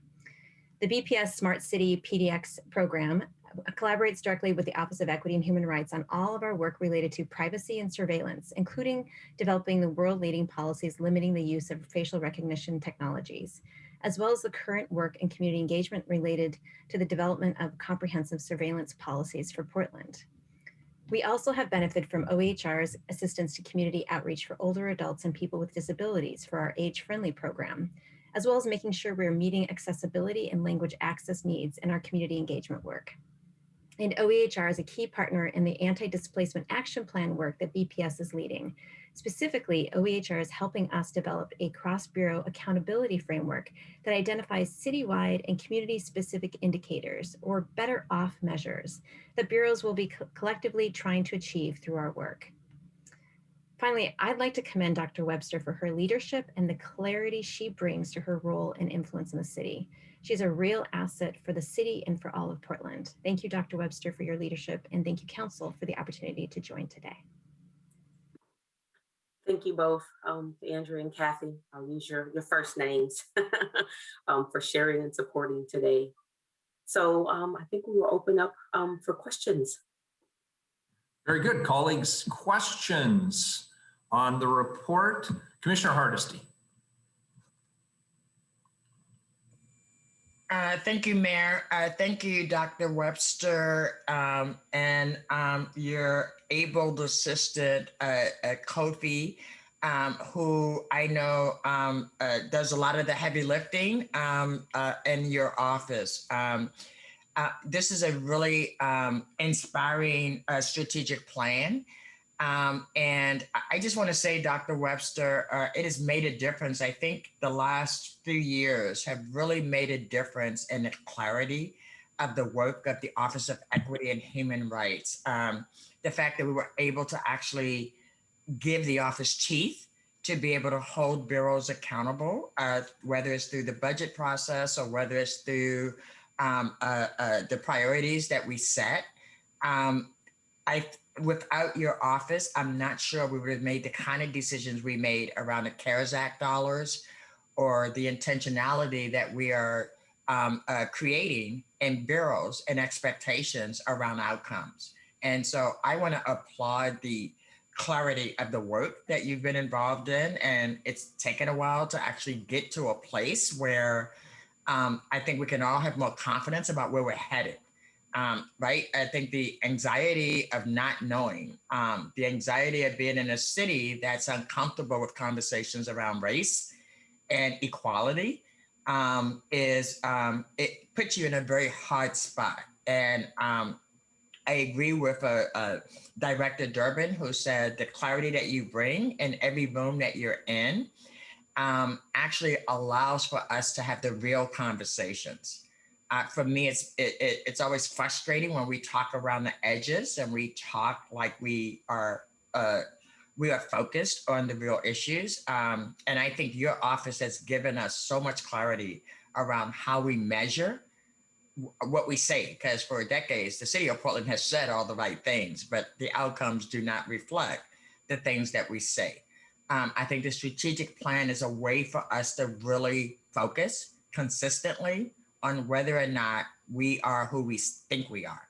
I guess my only question about, and I didn't get a chance to read the report in real detail, but I guess I would like to have more clarity about like what happens in year one, what happens in year two, and what are we measuring in year one to see if we're on track. And I didn't see that through my first glance through. And I don't want to wait until 2024 or 5 to find out that we failed miserably in our effort. So if you could give me some understanding about where's the measurements and what are we actually measuring each year, that would be helpful. Thank you for the questions and comments, Commissioner Hardesty. I always appreciate your support. So in the document, there are some timelines, right? So there are some, specific action steps, right, connected to a timeline. And so, there's some refinement, right, that we need to sort of think about in terms of what that looks like. To your question around the measurements, one of the really exciting things that I'm so, just thankful to council, we did get seven positions, right, to help us build some capacity. And one of those positions is a data analyst. And so for the first time, we're going to have someone really have the expertise to have us think through what are those measures and how do we collect that, right? We also have an equity strategist position that will have some responsibility for that as well. And so I think what you see is very generalized. It's sort of very high level, but as we get into the work and really see what it is that we can collect and what that needs to look like, because we've been reliant on what is available to us. But now we have the opportunity to really expand and to think outside of the box, that you'll begin to see that be refined, right? And we can come back and report on that in a way that will show you the progress that we've been making. And so that's why I said in the beginning, this is a dynamic document. And so we know that there are some places and spaces that we really have to dig a little deeper, and we have the capacity now for the first time to do that. So hopefully that answers Commissioner Hardesty, the direction that we're going. Yeah, that is very helpful. And so maybe, after your staff is fully onboarded and you have a chance to think about it, because for me, I can't hold my bureau directors accountable for equitable outcomes if in fact we don't know what those measurements are, right? And so I think it's important that we know each year how close we are to achieving our goals in this report. I just think that's gonna be key. And so I look forward to whatever my office can do to assist you as you're thinking through what are those year one outcomes, what are those year two outcomes, and how do we build better. We're there to do whatever we can do to help. It's a fine document, a real visionary statement about who we want to be. But what I know is the city's always wanted to be better than we really are. And the data shows us today that we're nowhere close to being who we want to be. So I look forward to the day where we're looking at data that shows that we're making radical transformations in these outcomes. So thank you. And Dr. Webster, you are the person, your team are the right team to hold us to that vision. Thank you. Commissioner Mapps. Thank you, Mr. Mayor. And thank you, Dr. Webster, for this report and all of your hard work on the strategic plan. I think my question very much echoes some of the thoughts put forward by Commissioner Hardesty. Although I'm excited about this report, I'd like to have clearer sense of how the city is going to be different in, say, 3 years, 5 years, by virtue of following the strategic plan.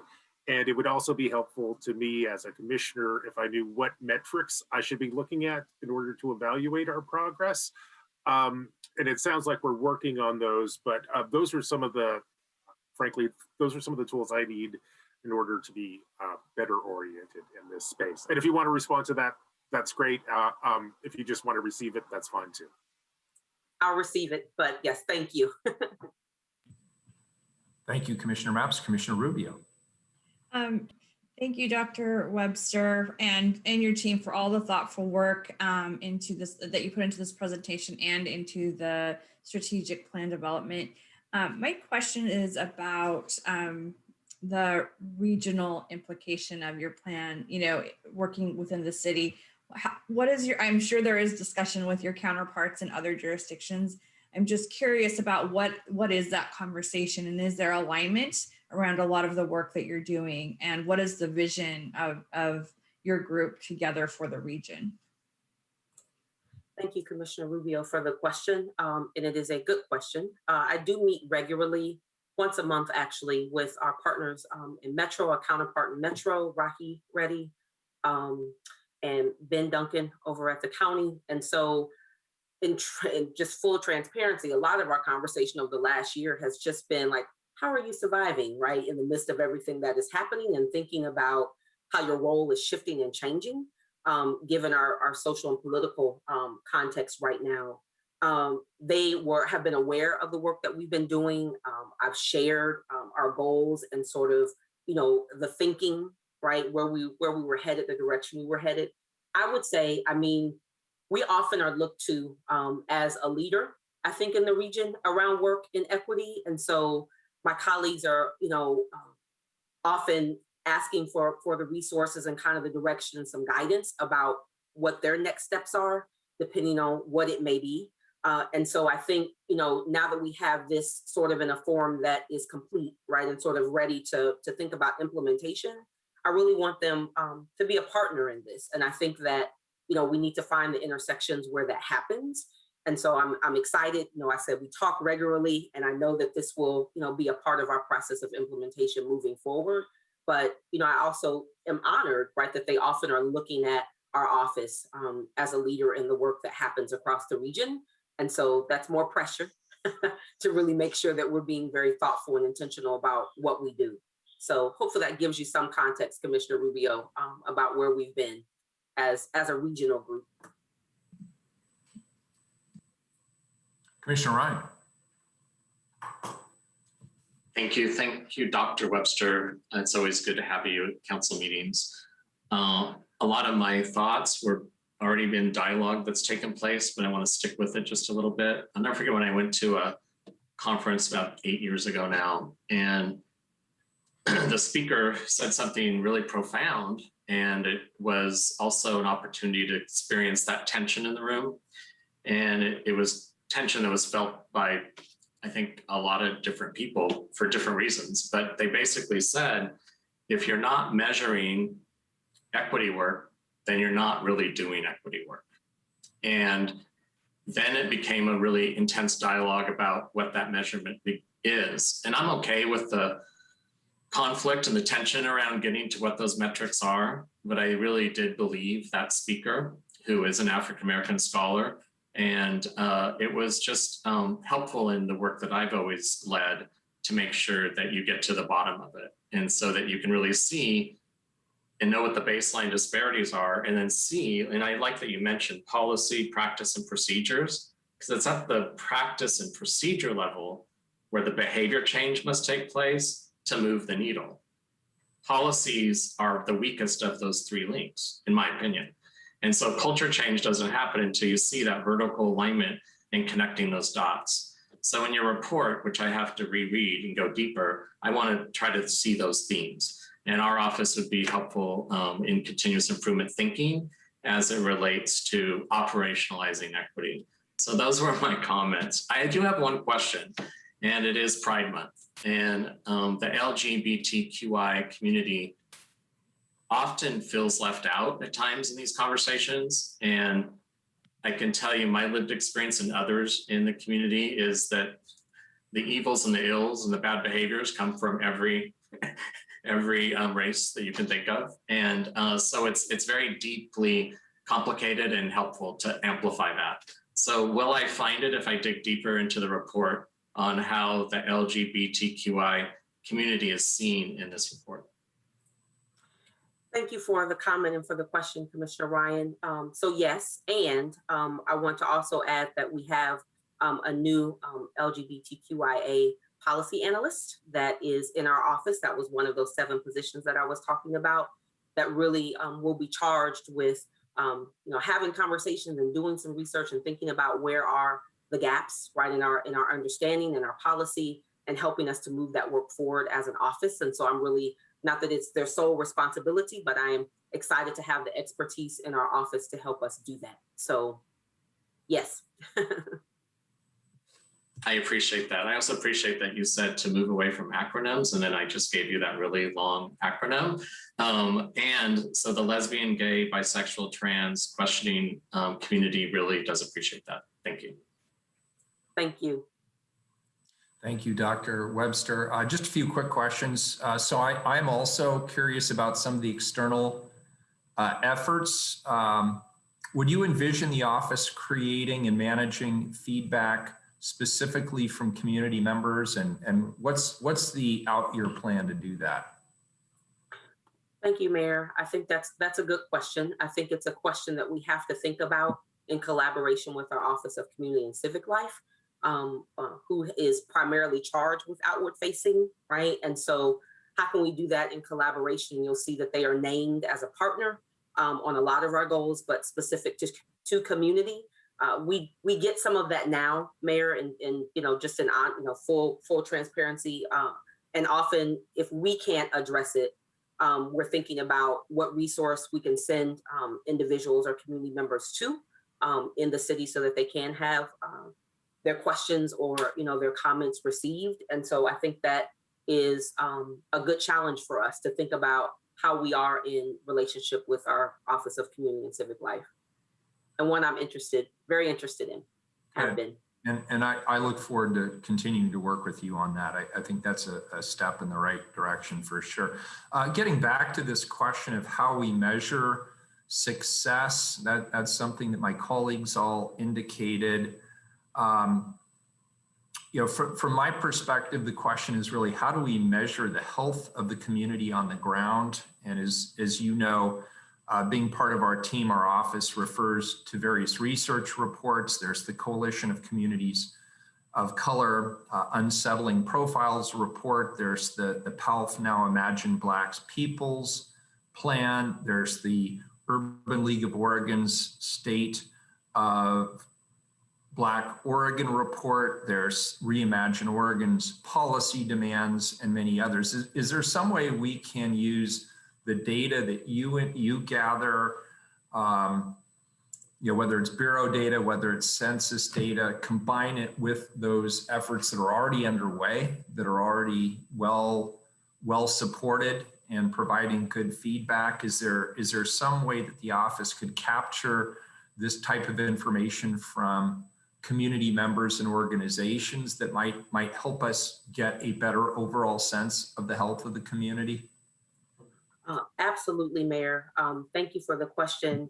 And I know that in thinking about, in particular, the People's Plan, right, most of these have been very influential in the work of the office. And Dr. Dessou can also support this statement that they have been instrumental in thinking about how we do our work and how we, at one point, I was like, we've got all these plans, right? I need somebody to sort of create a matrix, right? So we can see the areas where, goals align. And then what does that mean for the work that we do in our office?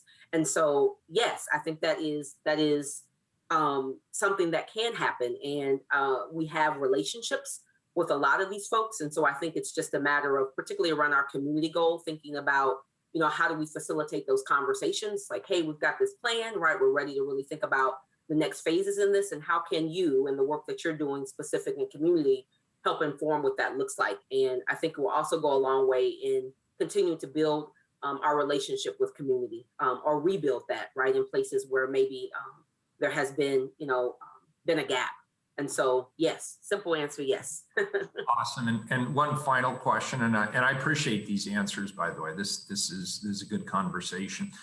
With regard to Goal 7, what kind of demographics will the Office of Equity and Human Rights be reporting back to the council? I assume race and ethnicity would be an important demographic. I'm wondering about gender or sexual orientation or bureau affiliation. What sort of demographic information do you think is most important for the council to have that you could be measuring and reporting back?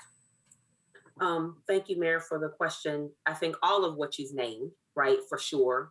I'm also really interested, because of the work that we do in disability equity, what we collect there, right? Don't have any specifics that are coming to mind.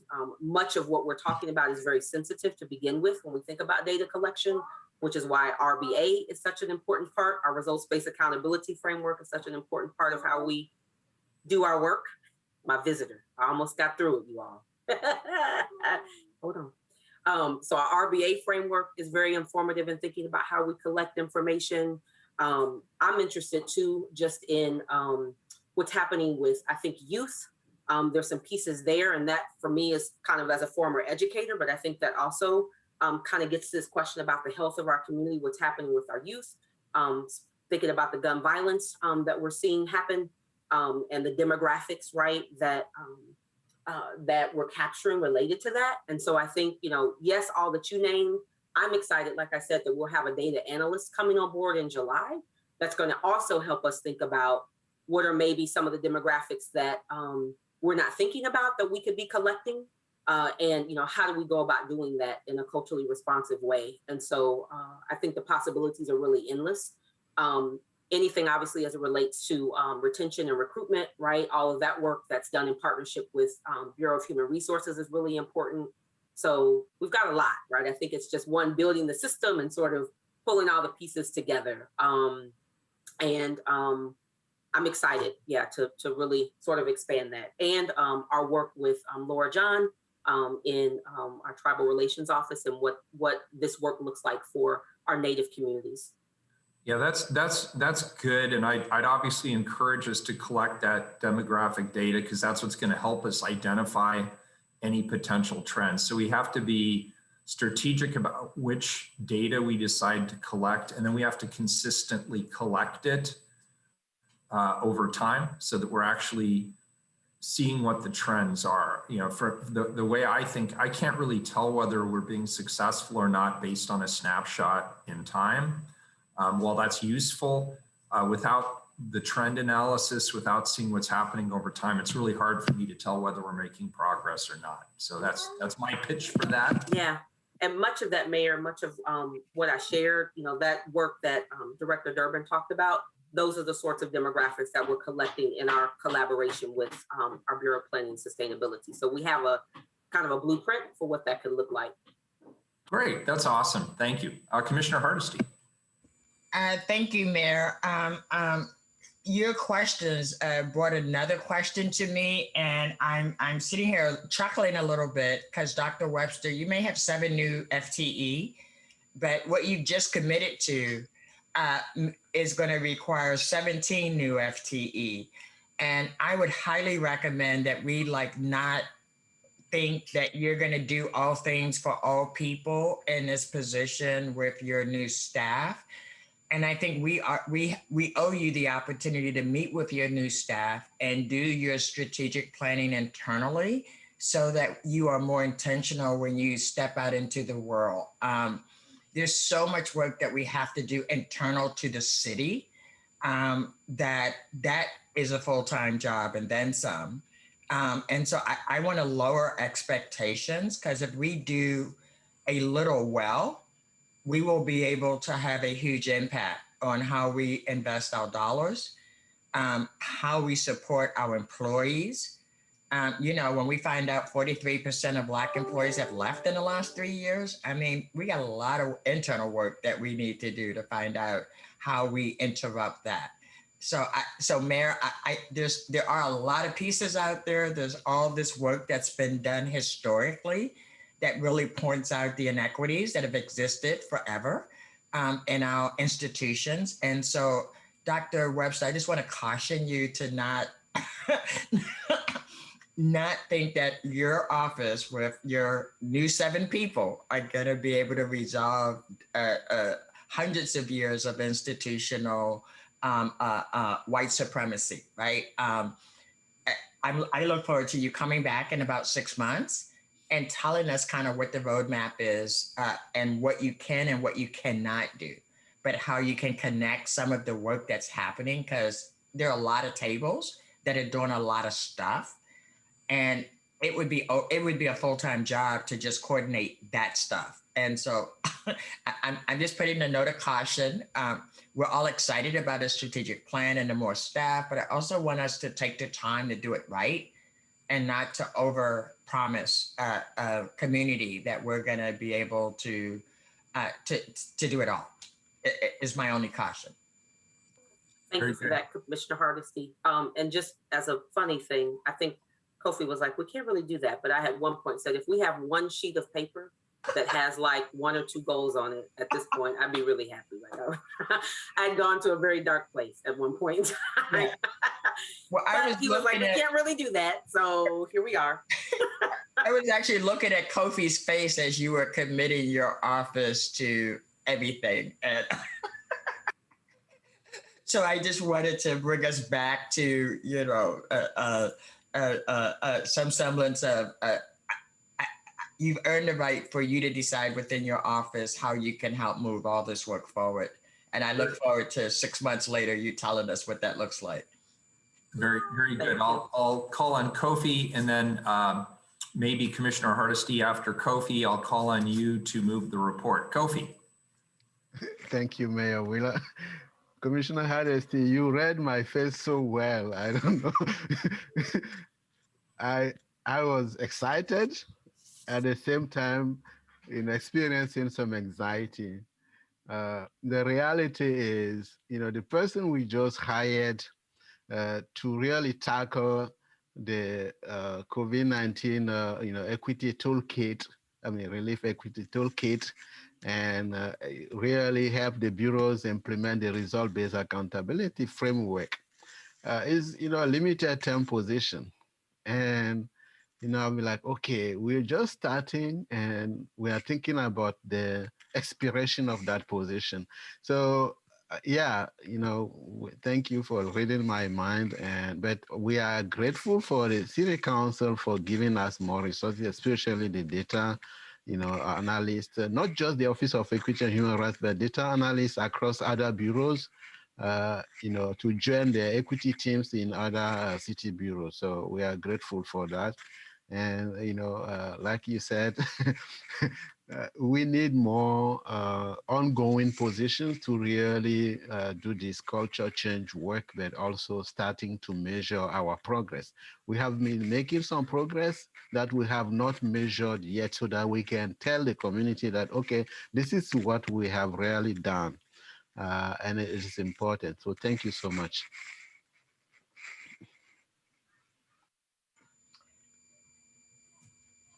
Colleagues, I'll entertain a motion. Commissioner Hardesty. Thank you, Mayor. I move the report as submitted. We have a motion. Second. We have a second from Commissioner Ryan. Keelan, please call the roll. Ryan. Yes, thanks again for the being here this morning. It's always wonderful to have you at council meetings, and I love the dialogue we were just having. And I think most of my comments came out during my comment question moment.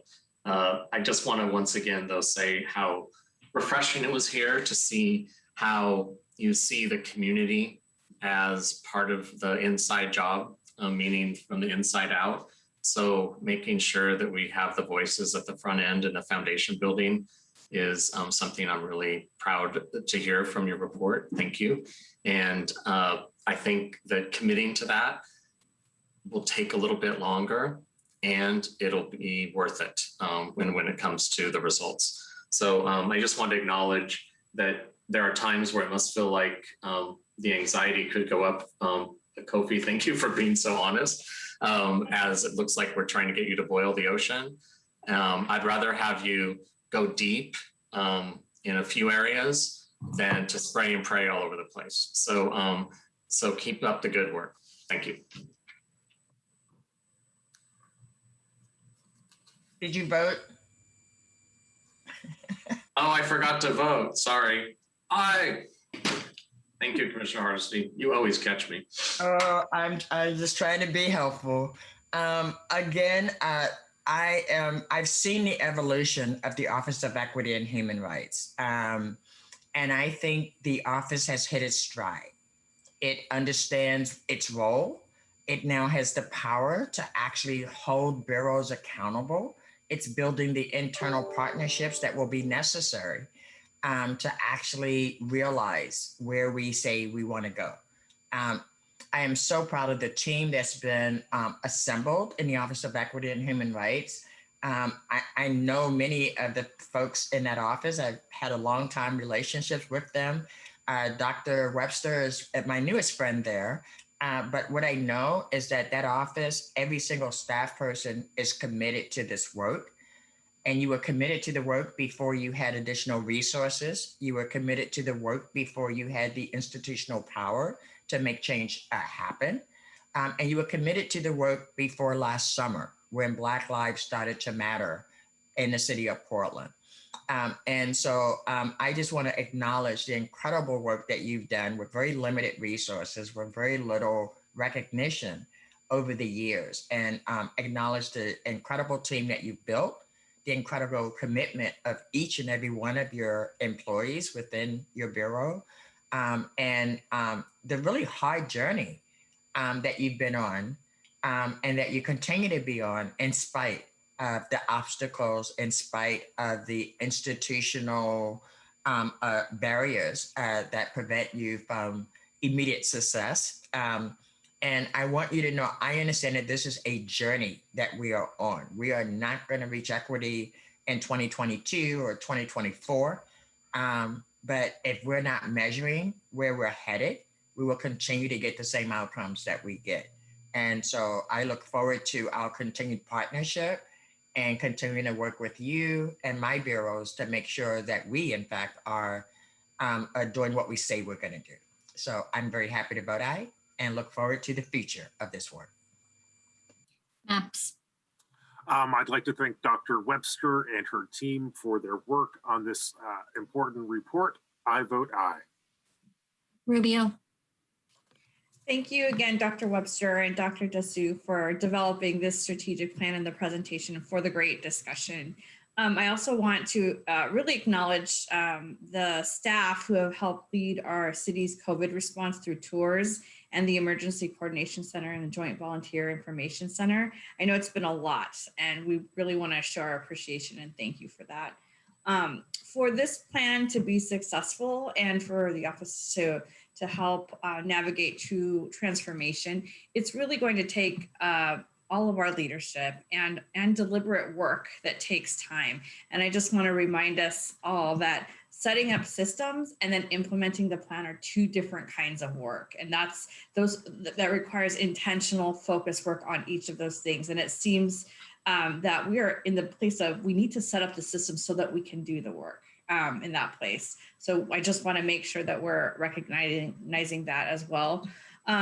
It's too important to the future work of the city and our employees. And our community has been waiting a long time. So we will get it right.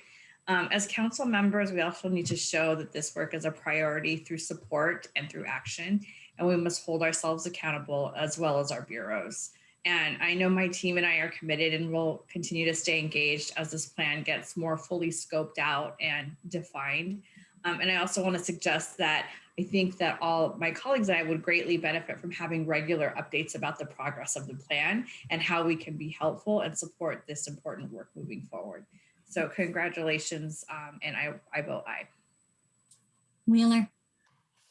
I want to thank Dr. Webster and the Office of Equity and Human Rights team, the network of bureau-based equity managers, our many community partners who provided invaluable direction and insight, and who I hope will continue to partner with the city on these efforts going forward, and former City Commissioner Amanda Fritz and her staff who assisted in the development of this report, particularly Cynthia Castro. I want to thank them as well. This kind of work, changing the culture of public institutions, as we've all acknowledged in one way or the other today, it is both difficult as well as delicate work. We're fortunate to have such an all-star team at the office, and I just want to thank you for the continued effort. I am very happy to vote aye, and the report is accepted. Thank you all. Keelan, next item, we're on our last time a certain item before we move to the regular agenda. Item number 406, please. Proclaim May 30, 2021 to be Vanport Day of Remembrance. Colleagues, today we pause to reflect on an environmental, racial, and social injustice that occurred only 8 miles away from Portland City Hall on Memorial Day in 1948. We read the Vanport Proclamation as part of today's City Council agenda so that we may help to build a shared understanding of the history of our city. And we may use this understanding to do better, to do right by every human being, to build back our city more resilient, more prosperous, and more inclusive. Before we hear from our special guests, I want to recognize a particular Vanport survivor who is a pillar of the Native American community here in the Portland area. Today, let us remember and honor Mrs. Joyce Nelson. Earlier this year, our community lost a visionary leader. As a child, her parents relocated from Fort Peck Reservation in Montana to Portland. She went on to graduate from Lincoln High School and the Haskell Institute. She was committed to ensuring that all Native families had opportunities for a better life, particularly those who are new to our city. Mrs. Nelson taught us how to lead in meaningful ways to help one another. Joyce's philosophy was well known to those who had the privilege to learn from her. If everybody helped everybody, it would be a much better world. That encapsulates her philosophy. And she was so right. To help carry on this legacy and to honor those who lost and the survivors of Vanport, we have two community leaders who are also creating a much better world.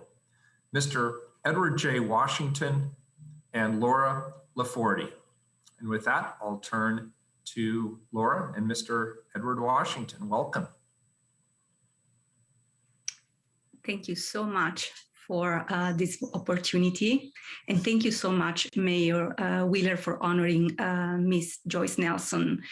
African writer Amadou Hampâté Bâ wrote, "When an elder dies, a library burns to the ground."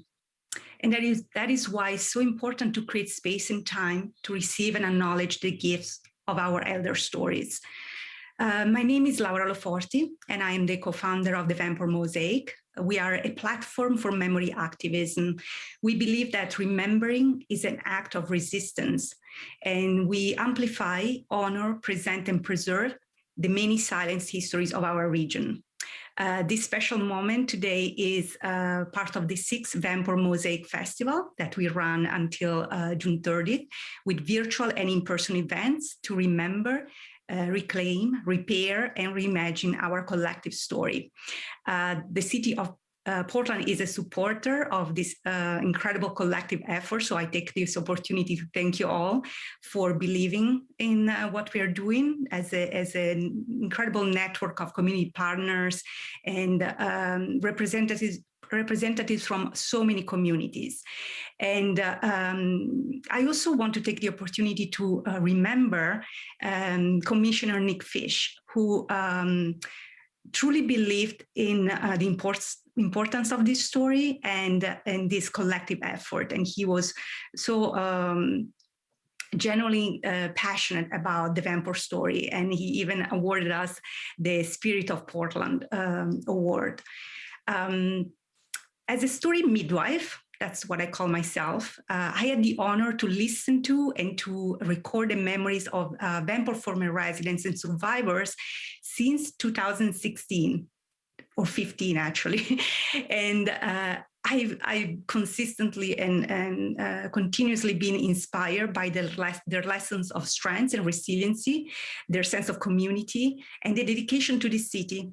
And so I'm just grateful for to them and to their families for keeping this history alive, and to you, Mayor Wheeler, and City Commissioners for taking the time to remember the tragedy that occurred Memorial Day in 1948, but also to celebrate the different communities that call Vanport home and their incredible contribution to the city. And I'm excited to share with you all that we are in the process of completing a permanent tribute to the Vanport community and to the spirit of Vanport in the new Vanport building. So there's going to be more opportunities to gather with you, hopefully in person, to remember and celebrate this history. In talking about the spirit of Vanport, I cannot imagine someone who encapsulates these lessons and these contributions more than Mr. Ed Washington. Mr. Ed Washington was a child in Vanport and survived the flood in 1948. And he went on throughout his life to contribute, to change, to inspire, to fight for the city to be what it's supposed to be, a city that is inclusive, is just, and is a place of belonging for all of us, including myself, who I come obviously for really far away. So it is a great honor to introduce Mr. Ed Washington. I'm not sure that anyone here needs any we all know Mr. Washington. He's Oregon's treasure. And so I'd love for him to actually honor the story and share some memories and why this story continues to be so important still today.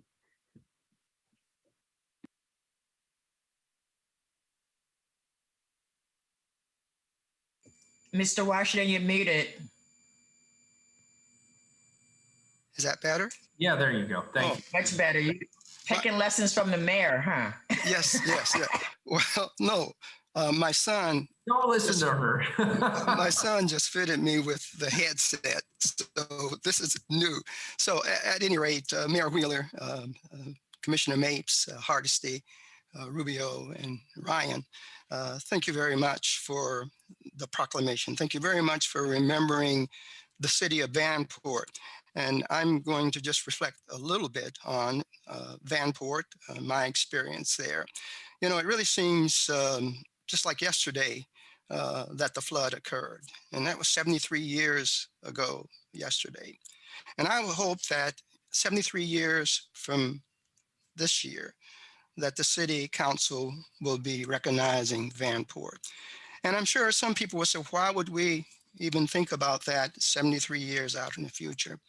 Vanport was a very, very special place, and it was a very special place, and it played a very special role in this city. The 1940 census for the entire state of Oregon listed less than 2,500 African Americans in the entire state. And I can, time doesn't permit it, but I can just about name where those people were located. The majority were in Portland. But when the war started and there was just no homes, and of course there was redlining in the city of Portland, so African Americans that were coming here by the train loads as a result of the Kaiser shipyards, they didn't have the option to live wherever they wanted to in this city.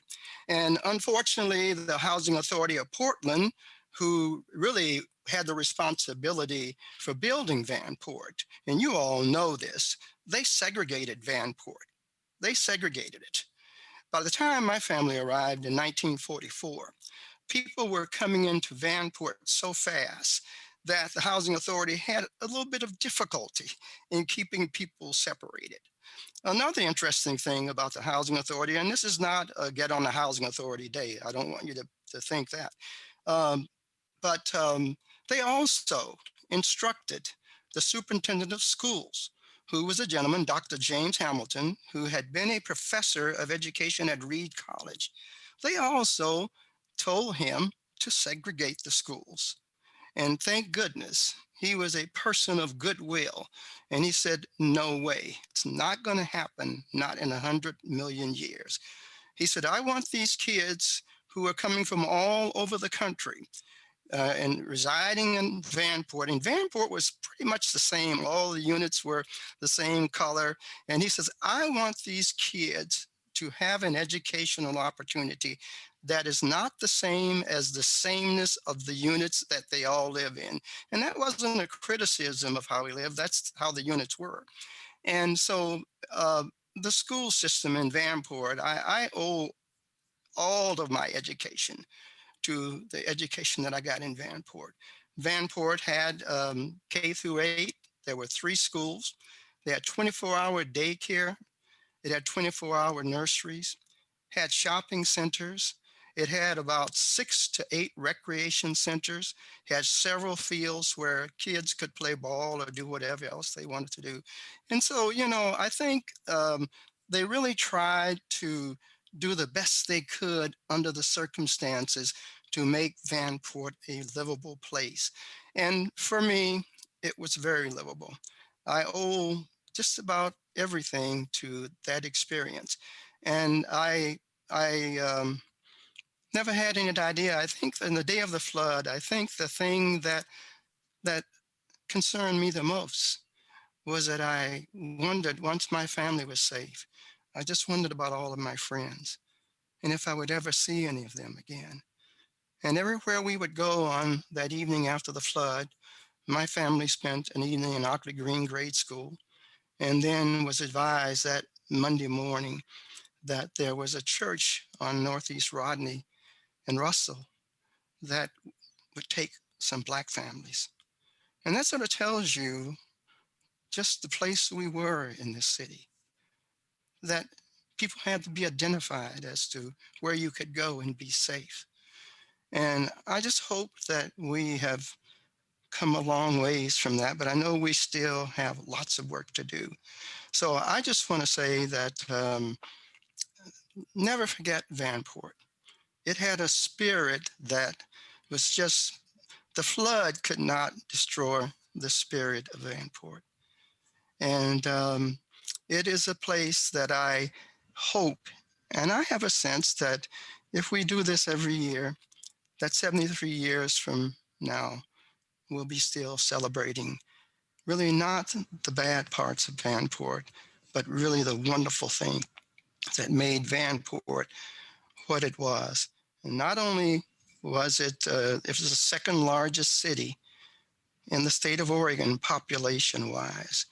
And I can't tell you, I just got a call yesterday from a man in Eugene that had read something about me somewhere, and he had a question about Vanport and about the kids that used to go to the farms to pick beans, and he named names, and I said, well, I know the bus driver.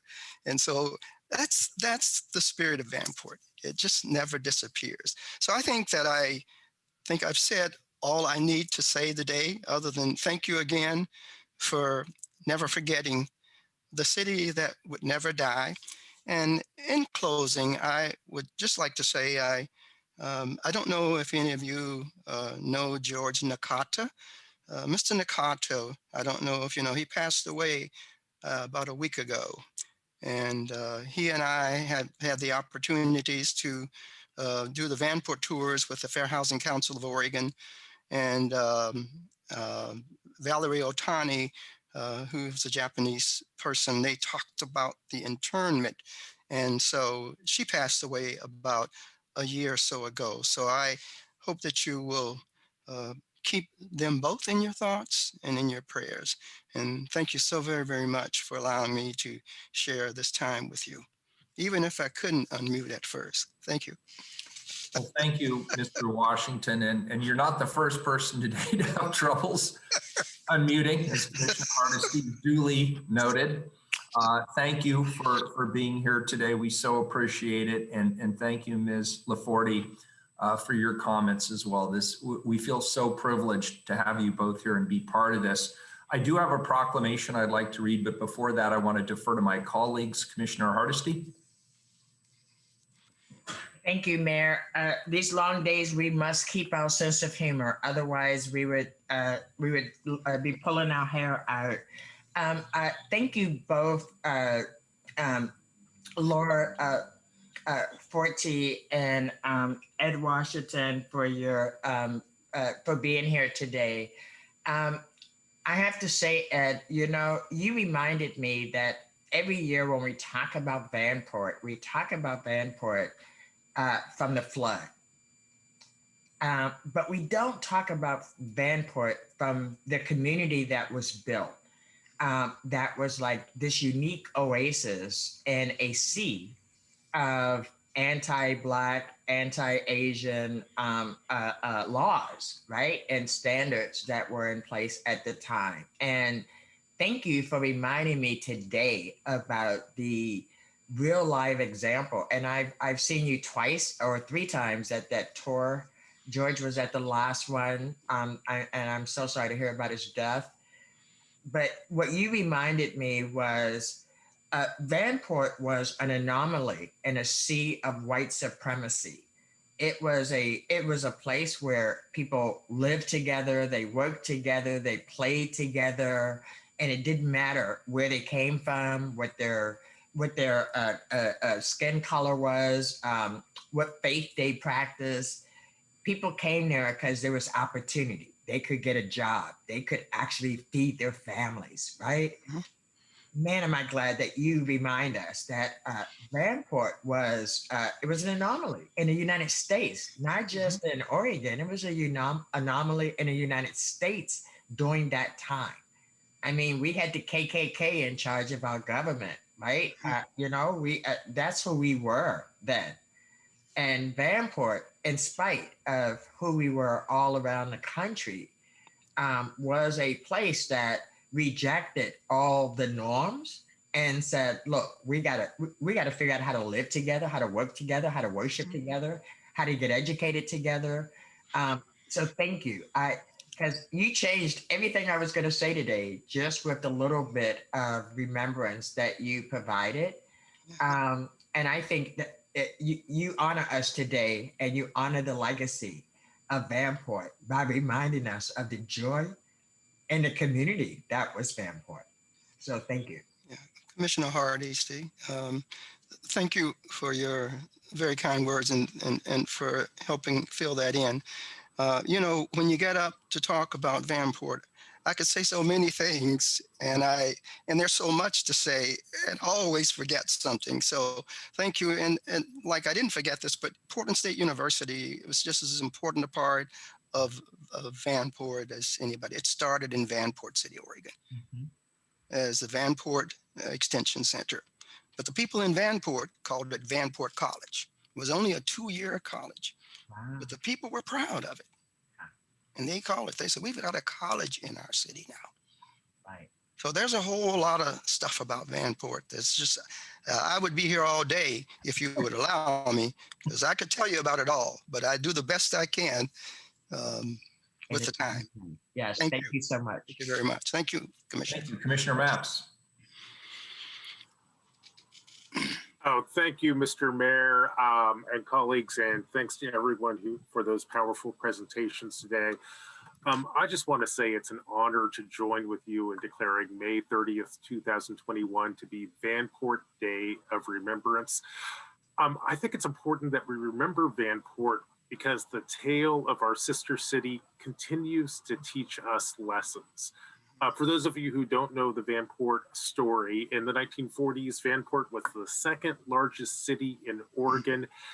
And in 1948, Vanport was wiped out by a flood of biblical proportions. Today, Delta Park and Portland International Raceway occupy the land where Vanport once stood.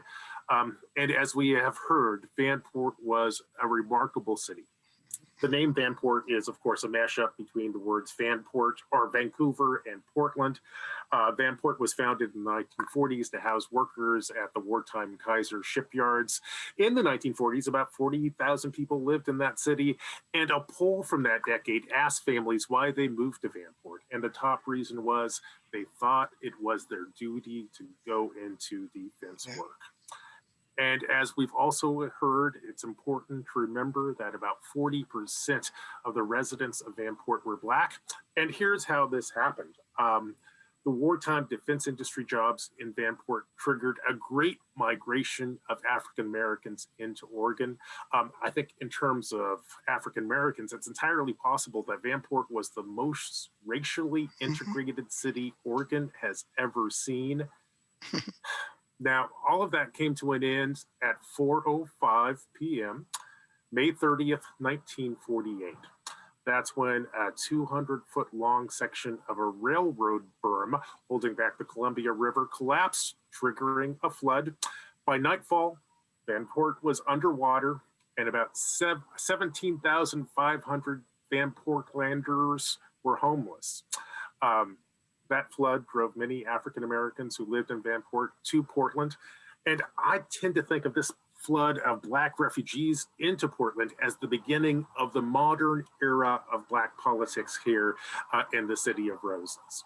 1948, in other words, was the moment when Portland not only began to grapple with the culture change needed to recognize Black people, not only as full citizens of the state of Oregon.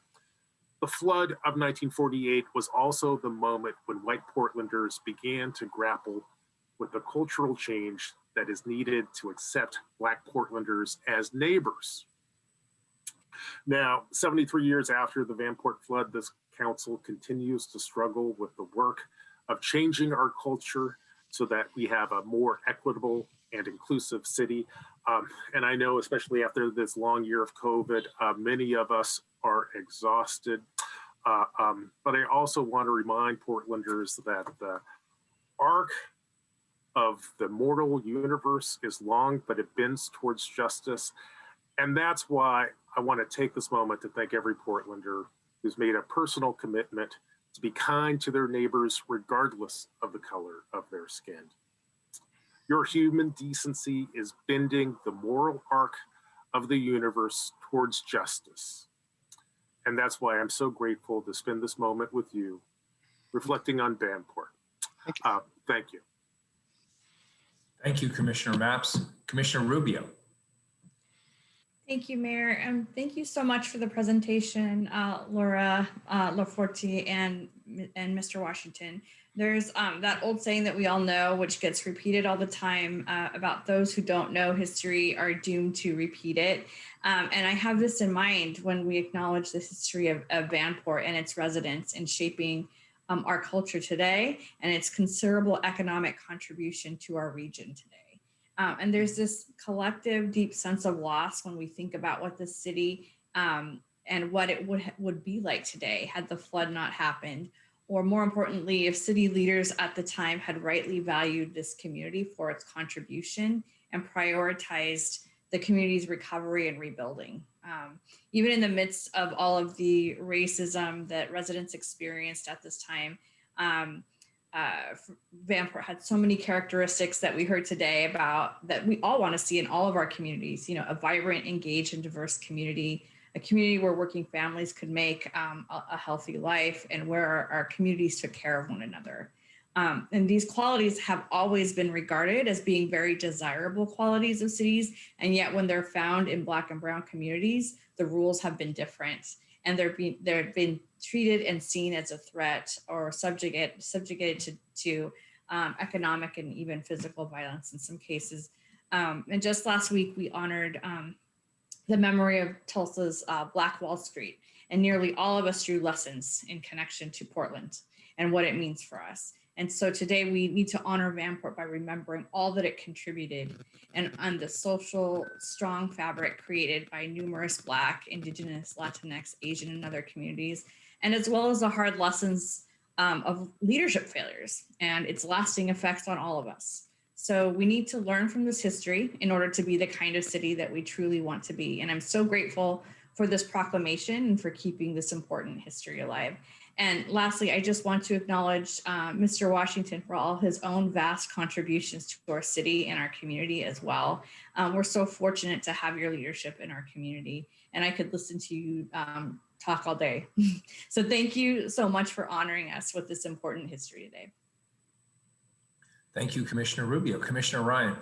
Yes, thank you. Excuse me, Laura Laforte. It was so good to hear your presentation, and thanks for what I saw you put in the chat about the exhibit up at Pittock Mansion about Vanport. Thank you for bringing that to our attention.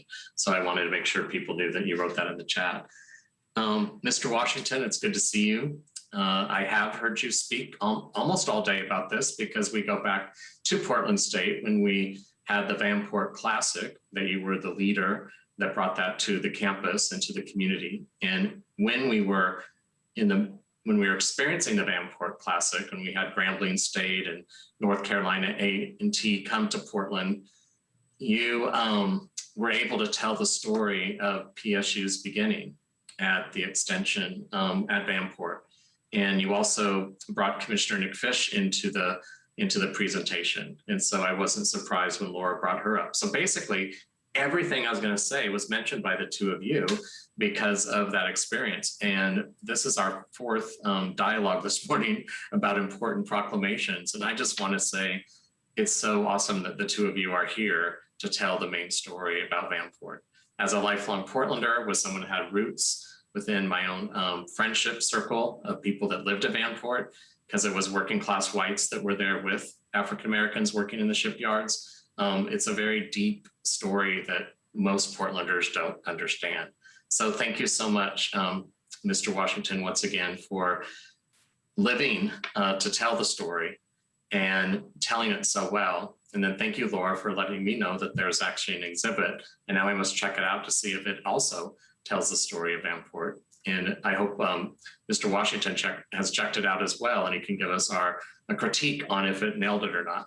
So anyway, I worry with so many people from the Vanport years moving on into their transition that we really do take time to make sure that that history is solid and it's told with the truth that it deserves, because that's what heals us. Thank you so much.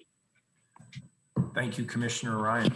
So with that, colleagues, on behalf of the Portland City Council, I will read a proclamation. Whereas our understanding of history shapes our view of the present, and to understand where we're going, we must understand where we are from. And whereas 2021 is the 79th anniversary of the construction of Vanport, built in 1942. And whereas Vanport was once the country's largest public housing project and Oregon's second largest city with a peak population of 42,500 people. And whereas Vanport was intended as temporary housing for the war workers pouring into Portland from all over the country, supplying labor to 3 major shipbuilding yards. And whereas Vanport was demographically diverse with African American, Hispanic, Native American, Asian, and white populations who all came from elsewhere to work in the shipyards. Whereas a post-war housing shortage affected all incoming laborers, but due to Portland's discriminatory housing policies of the time, such as redlining, many of the African American workers could find no place to live because they were restricted to a small area of Portland that was already at full capacity. And whereas after the war, the city was also home to many Japanese Americans who returned from prison camps to find Vanport the only place they could procure housing in the Portland area. And whereas these groups of people found themselves all strangers together and forged new connections that endured even after Vanport was gone. And whereas Vanport was constructed in the Columbia River floodplain and was protected from the river by a series of levees. And whereas the Columbia River flooded on May 30th, 1948, displacing 18,700 residents, about 6,300 of them African American, leaving them homeless and without most of their belongings. Whereas at least 15 people died in the Vanport flood. 2 were Japanese American, who were among many who had few living options when released from concentration camps during World War II. And whereas Vanport Mosaic will hold the 6th Vanport Mosaic Festival from May 26th to June 30th to honor and celebrate Vanport as an essential and often forgotten chapter in Portland's history, a story that provides a template for how we can all live together and create a society that honors history, cultural contributions, and paves the way for our humanity and our city to thrive. Now, therefore, I, Ted Wheeler, Mayor of the City of Portland, Oregon, the City of Roses, do hereby proclaim May 30th, 2021 to be Vanport Day of Remembrance in Portland and encourage all residents to observe this day.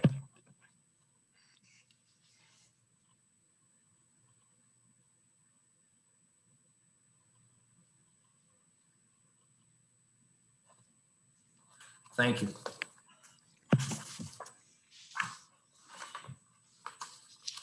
We will now move to the regular agenda. First item on the regular agenda, Proclamation 415, please.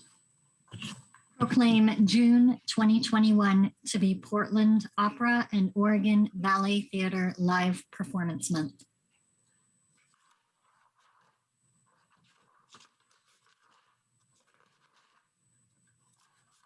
Colleagues, I'd like to introduce our guest speakers, Kevin Irving, who is the Artistic Director at the Oregon Ballet Theater, and Sue Dixon, who's the General Director of the Portland Opera. Good morning.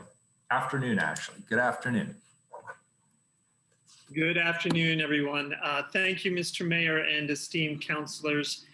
It is an honor to speak in front of this body today in connection to the proclamation before you. As the mayor said, my name is Kevin Irving, and I am the Artistic Director of Oregon Ballet Theater, a post I have held for the last 8 years. Briefly, I came to Portland and OBT after many years of a professional life in dance, first as a dancer with Alvin Ailey in New York City, and then with Les Grands Ballets Canadiens in Montreal, later as assistant to world-renowned Spanish choreographer Nacho Duato in Madrid, and subsequently directing the Gothenburg Opera Ballet in Sweden. Arriving in Portland after traveling the globe as I did, I immediately felt that I had found the home I had been searching for, which is why the artistic and long-term health of the company I direct is so important to me. I am deeply invested in the role and purpose of live performing arts in my home city, and I work every day to ensure that we are relevant and that OBT lives up to our mission statement to share, inspire, and connect to our community for decades to come, no matter what the challenges. Your recognition of the efforts of Oregon Ballet Theater and Portland Opera to find a creative and safe path to public performances, the resulting partnership with OMSI with the support of Jordan Schnitzer and the CARE Foundation is particularly impactful at this critical junction in our emergence from the COVID-19 pandemic. No one is taking any victory laps at this point.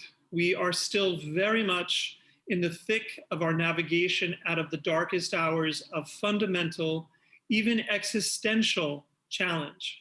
We can see that there is light ahead of us, and we continue to cautiously but definitively move forward. For what other choice do we have? So the attention you're paying to us today, to both the organizations, carries significant symbolic weight. Oregon Ballet Theater is a modest regional ballet company albeit one with an outsized national stature. But at the same time, it is a major connector in our beloved city. We employ hundreds of artists, artisans, technicians, musicians, and craftspeople each and every, in parentheses, normal year. And our work touches the lives of tens of thousands in the metro area, from preschoolers to the retired. Our work, our industry is employed not to enrich an individual or a family or a group of shareholders, but rather to enrich the community we ourselves are part of in ways that may be hard to quantify, but are no less tangible than the dividends you might see on a portfolio report. Our 6 performances at the soon-to-be inaugurated Jordan Schnitzer Care Summer Stage on the OMSI lot between OMSI and the Telecom Crossing include world premiere ballets by our resident choreographer, Niccolo Fante, and New York-based choreographer, Jennifer Archibald, as well as appearances by our young aspiring dancers of OBT2. We dance and share our art with open, full to bursting hearts and breathe deep lungfuls of rejuvenating air, grateful for the notice you pay to us with this proclamation. And finally, on my behalf, I implore you, as the leaders you are, to look to the performing arts as levers to pull and as partners to join with, so that we may continue connecting all of us to each other and to the city we all call home, this beautiful city. We are surely part of what makes Portland great, and we want more than ever to play a role in the Portland Renaissance we can sense is right around the corner. That's it for me. Unfortunately, Sue Dixon had to sign off and asked if I would read, I'm gonna read an abbreviated version of her remarks. It's been a long morning, now stretching into afternoon. So on behalf of Sue Dixon, General Director of Portland Opera, thank you, Mayor Wheeler and City Council members for this proclamation and for inviting us to speak here today. All of us at Portland Opera are delighted to be able to perform for a live audience for the first time since February of 2020 with our production of Robert Xavier Rodriguez' vibrant opera, Frida. So much has happened during the last 15 months. This has been a difficult time for our community and our arts and cultural institutions. So we wanted to lift each other up in partnership. Our friends at Oregon Ballet Theater were looking for a way to share their beautiful work safely. And so we worked together to imagine a venue that could be shared between dance and opera. Our neighbors at OMSI needed space for their summer camps to help students return to hands-on learning. And we were looking for a safe outdoor performance venue. Together, we are partnering to share these resources. This is an incredible opportunity for all of us to collaborate together. Now, more than ever, it is important to support our local businesses and arts organizations, big and small, and to show up for one another. It's time to get so many in our creative sector back to work, and we could not be more excited to do so.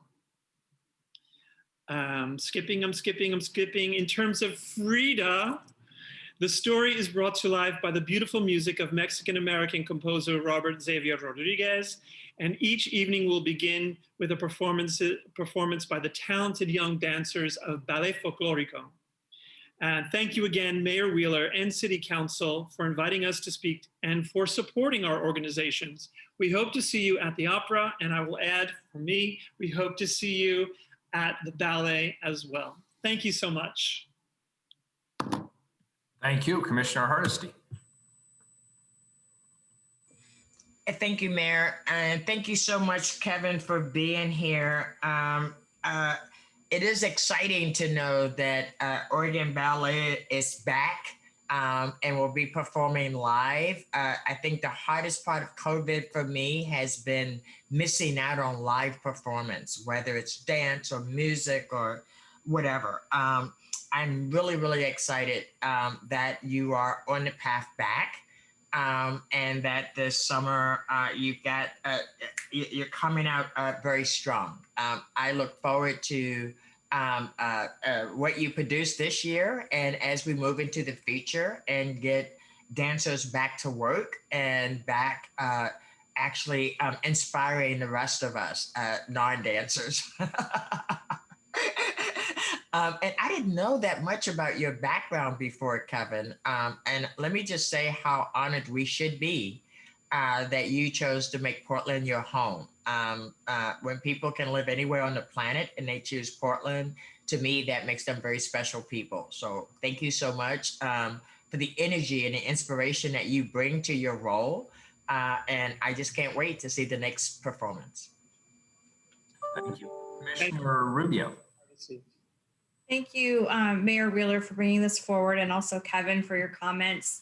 And thank you to the Portland Opera and Oregon Ballet Theater for your creative work to address the challenges of these times. I think I'm not the only one who has missed during this time live performances tremendously over the last 15 months.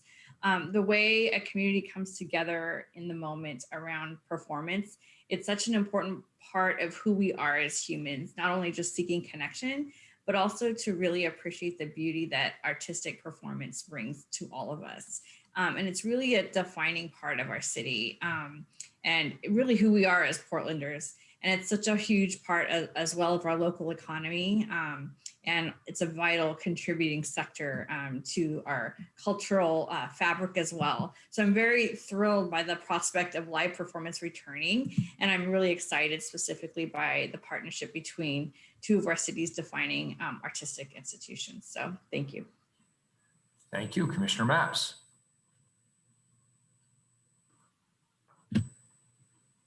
Thank you, Mr. Mayor, colleagues. Like everyone else, I am delighted to join you in declaring June Portland Opera and Oregon Ballet Live Performance Month. I'm delighted to hear that Portland Opera and Oregon Ballet Theater will start performing in front of people again soon. And I'm really excited about the venue. It's incredibly creative to move your performances out of a theater and into the open spaces on the Oregon or OMSI campus. Just very great work. There are 3 performances that I hope that I get a chance to check out. Can't wait to see the Portland Opera's performance of Frida. That sounds amazing. I don't know if we had a chance to mention the ballet performances that are coming up. I believe there are 2. First, there's Choros, which is described as a performance that combines movement, rhythm, and gesture with music and has the unique quality of transforming space with the physical body. Also, I think there's a second performance called Sculpted Clouds, a dance that explores questions like what does a revolution in consciousness look like? And how do we look at our Earth today? So if after 15 months, you owe your sweetheart a legit date night, these are some pretty good options. If you want to get tickets, you can visit the websites for Oregon Ballet Theater or the Portland Opera. Thank you. Thank you, Commissioner Mapps. Commissioner Ryan. Yes, thank you. Thank you, Mayor, for bringing this forward today. I was so delighted when I saw it on the agenda. And Kevin Irving, thank you for being here. Thank you for your patience. I saw that you tuned in earlier with Sue Dixon, and you did a really remarkable job channeling Sue Dixon, and none of us would want that challenge. So as a former Oregon Ballet Theater employee, one of your alums, I'm delighted to come and attend the performances. I've always say that it's arts and sports that bring a community together. And so we need you. We need you to be strong, Oregon Ballet Theater. It's such a good story. And I can't believe you've been here 8 years. I have to admit that that surprised me. And you have been doing such good work. And you've really made the Oregon Ballet Theater more inclusive. You've been focused on equity, diversity, and inclusion work. And I don't think you get enough attention or praise for that, but I've noticed, and I really appreciate it. Anyway, I'm looking so forward to attending Frida and also attending Oregon Ballet Theater performances. You know, I come any chance I can get anyway, but I'm just so happy to know that you're back and you never left. And the arts organizations that have survived COVID and are able to start doing performances again truly are remarkable stories of resilience. So I thank you on behalf of the City Council that we could be helpful as you come back. And thank you to the many, many dancers. Oregon Ballet Theater employs more young working artists than any arts organization in the city. And I think sometimes that doesn't get enough attention either. They actually live and they make this their home while they're part of the ballet theater. You don't just fly them in. So I think it's really important to remember that Oregon Ballet Theater is a homegrown organization. And anyway, if it wasn't for arts, the one bumper sticker I'll put on my car is "Art Saves Lives." So thank you again for being here, and everyone's looking forward to celebrating with you soon.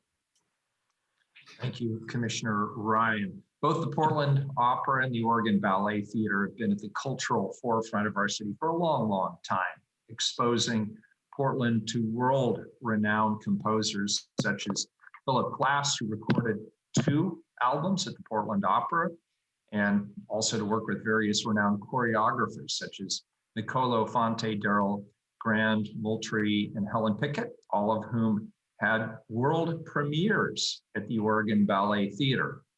Evenings of passion, no regrets in the morning. That's a favorite Portland Opera tagline among patrons, represents well productions that the Portland Opera puts on each year, including those by Puccini, Verdi, and Mozart, their 3 most often performed composers.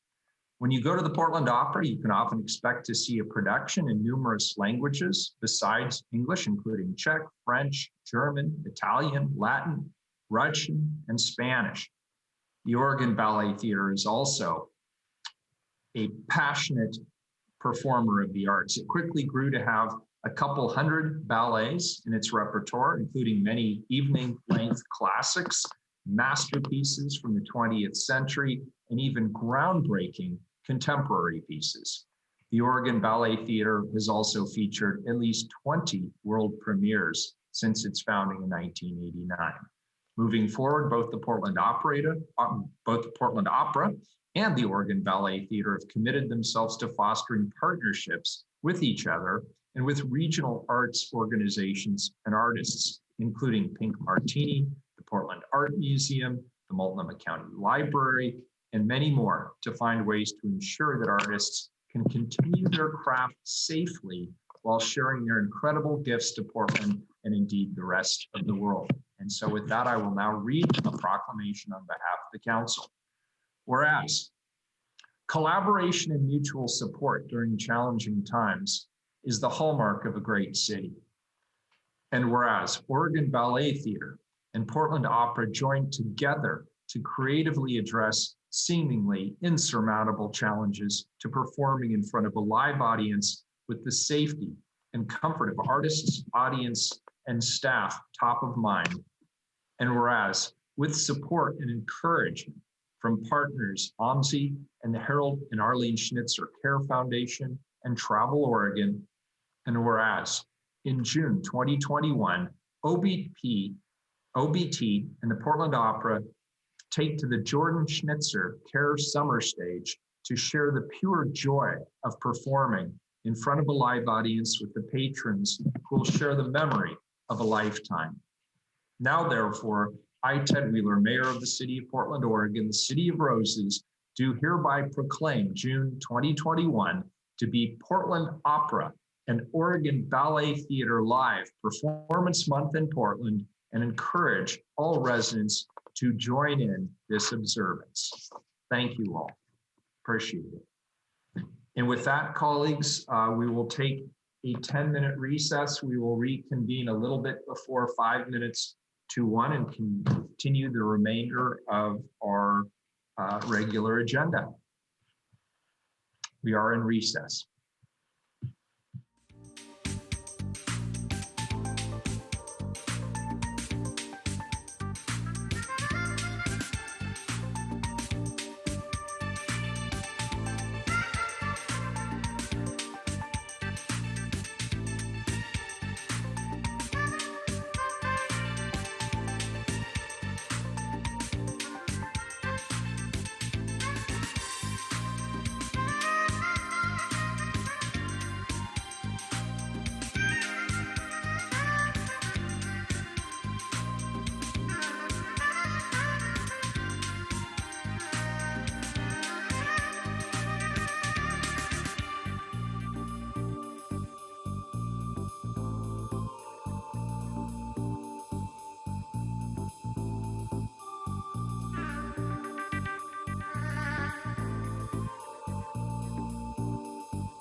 Keelan, are you back yet?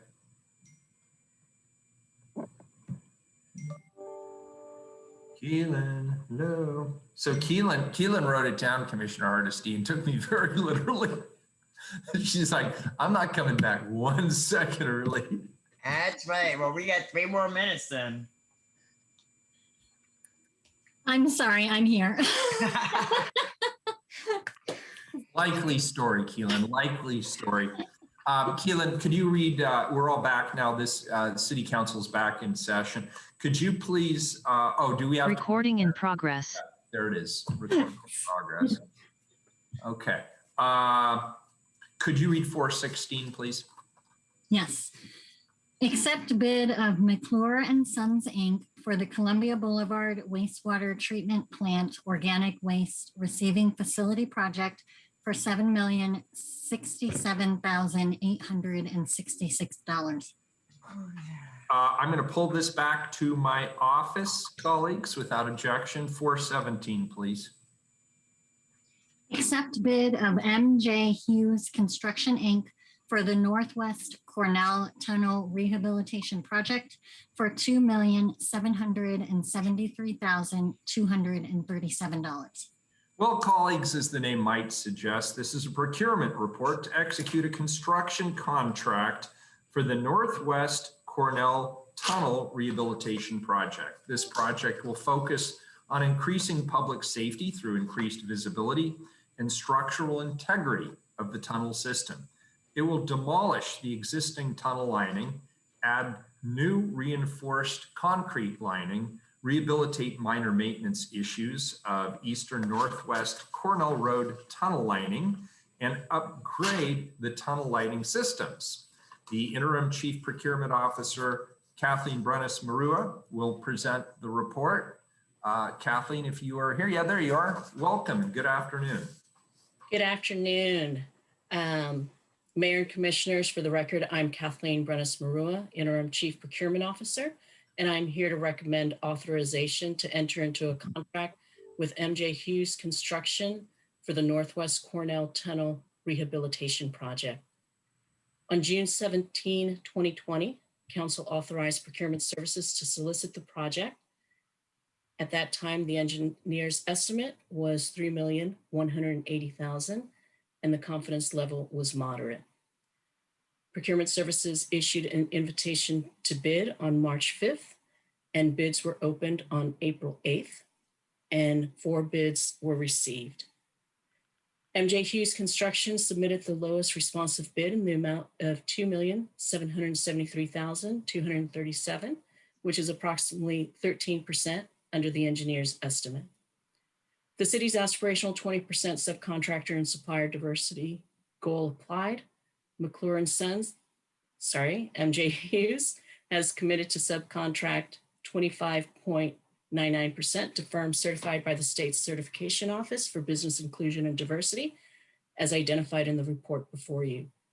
They're self-performing 35.25% of the work and subcontracting the remaining 38.76% to non-certified firms. MJ Hughes Construction is in full compliance with all city contracting requirements, and I hereby recommend that Council accept this report and authorize execution of the contract. If you have any questions, I'm happy to answer those. Project manager is also in attendance. Director Brenes-Marua, I neglected to mention something. Somebody had emailed me last night that they'd want me to say, and of course I forgot because I have a just-in-time brain apparently. So the tunnel will be closed obviously to auto traffic during its renovation. It's my understanding bicycle and pedestrian traffic will still be allowed. Is that accurate? That is my understanding, yes. Very good. And how long do you expect the rehabilitation project to take? In other words, how long will Cornell Road be closed? Or do we know yet? I will ask the project manager to step in. Hey, good afternoon, Mayor, Commissioners. Our scheduled timeline is to start July and be complete November. Garen, can you do me a favor? Thank you for that answer. Can you also just state your name for the record? Oh, sorry, Duran, project manager with PBOT. Thank you. I appreciate it very much. Thank you. That actually is a lot faster than I would have thought. Well done. Good. I don't see any other questions at the moment. If none, I'll entertain a motion. I was going to say a bid, but that's not right. We don't do that. I'll entertain a motion. So moved. Commissioner Hardesty to accept the report. Anyone want a second? Second. Commissioner Rubio seconds the report. Keelan, please call the roll. Ryan, Aye. Hardesty, Aye. Maps, Aye. Rubio, Aye. Wheeler. Aye, the report's accepted. Good luck with that. 418 is the second reading. Authorize a competitive solicitation and award of 5 contracts to provide vehicle upfitting services for a 5-year term and total amount not to exceed $5 million. Colleagues, this is a second reading. We've already heard a presentation on this. We have also had opportunity for public testimony. Is there any further business on this item? Seeing none, Keelan, please call the roll. Ryan, Aye. Hardesty, Aye. Maps, Aye. Rubio, Aye. Wheeler. I thought that was a great presentation last week, and I just want to acknowledge both the partnership between different bureaus and frankly, the smart thinking, which will lead, I believe, to a reduction in the cost of upfitting. So good work, all who were involved in this. I vote aye, the ordinance is adopted. Next item is 419 from the Housing Bureau. Authorize new construction financing for an affordable housing project to be developed by a Northwest Housing Alternatives affiliate in amount not to exceed $19,786,343. This is an emergency ordinance. Commissioner Ryan. Yes, thank you, Mayor. Colleagues, Emmons Place is another project that weaves capital funds from Portland's housing bond with funding from the Joint Office for Homeless Services to provide housing for supportive services for our most valuable residents. For most of the 3 decades, Susan Emmons has been a leader, an advocate for the most vulnerable members of our community, and is a longtime executive director of Northwest Pilot Project, chair of Portland's Housing and Community Development Commission, and co-chair of the Metro Supportive Housing Services Oversight Committee. She has been involved for decades and continues to be so. And throughout her career, Susan challenged elected officials and city leaders to make needed community investments to protect older adults who lacked safe, affordable places to live. Investments targeted with impacting this population allows low-income seniors to age in place and grow older with their community. In the spirit of Susan's enduring commitment to safety, stability, and dignity of the most vulnerable among us, Emmons Place, named in her honor, will provide 144 units of safe, affordable homes and culturally responsive supportive services for seniors, for veterans, for communities of color, and for individuals living with disabilities in a thriving, amenity-rich Northwest District. The Emmons Place project leverages its amenity-rich location to meet the critical housing needs of vulnerable Portlanders in Northwest Portland. Additionally, this project will convert the existing historic Buck Prager building from office to residential use and seismically retrofit this currently unreinforced masonry building. In fact, this project was awarded the Historic Landmark Commission's Project of the Year in 2019. With all of that, I turn it over to Director Callahan for the presentation. Take it away, Director Callahan. Thank you, Commissioner Ryan. Good afternoon, Mayor and Commissioners. It is truly my pleasure to provide you with an overview of the Emmons Place development. The Emmons Place is one of 12 housing bond projects, which is under development. Keelan, I can't tell if the PowerPoint is up or not. Would you mind putting that up for me?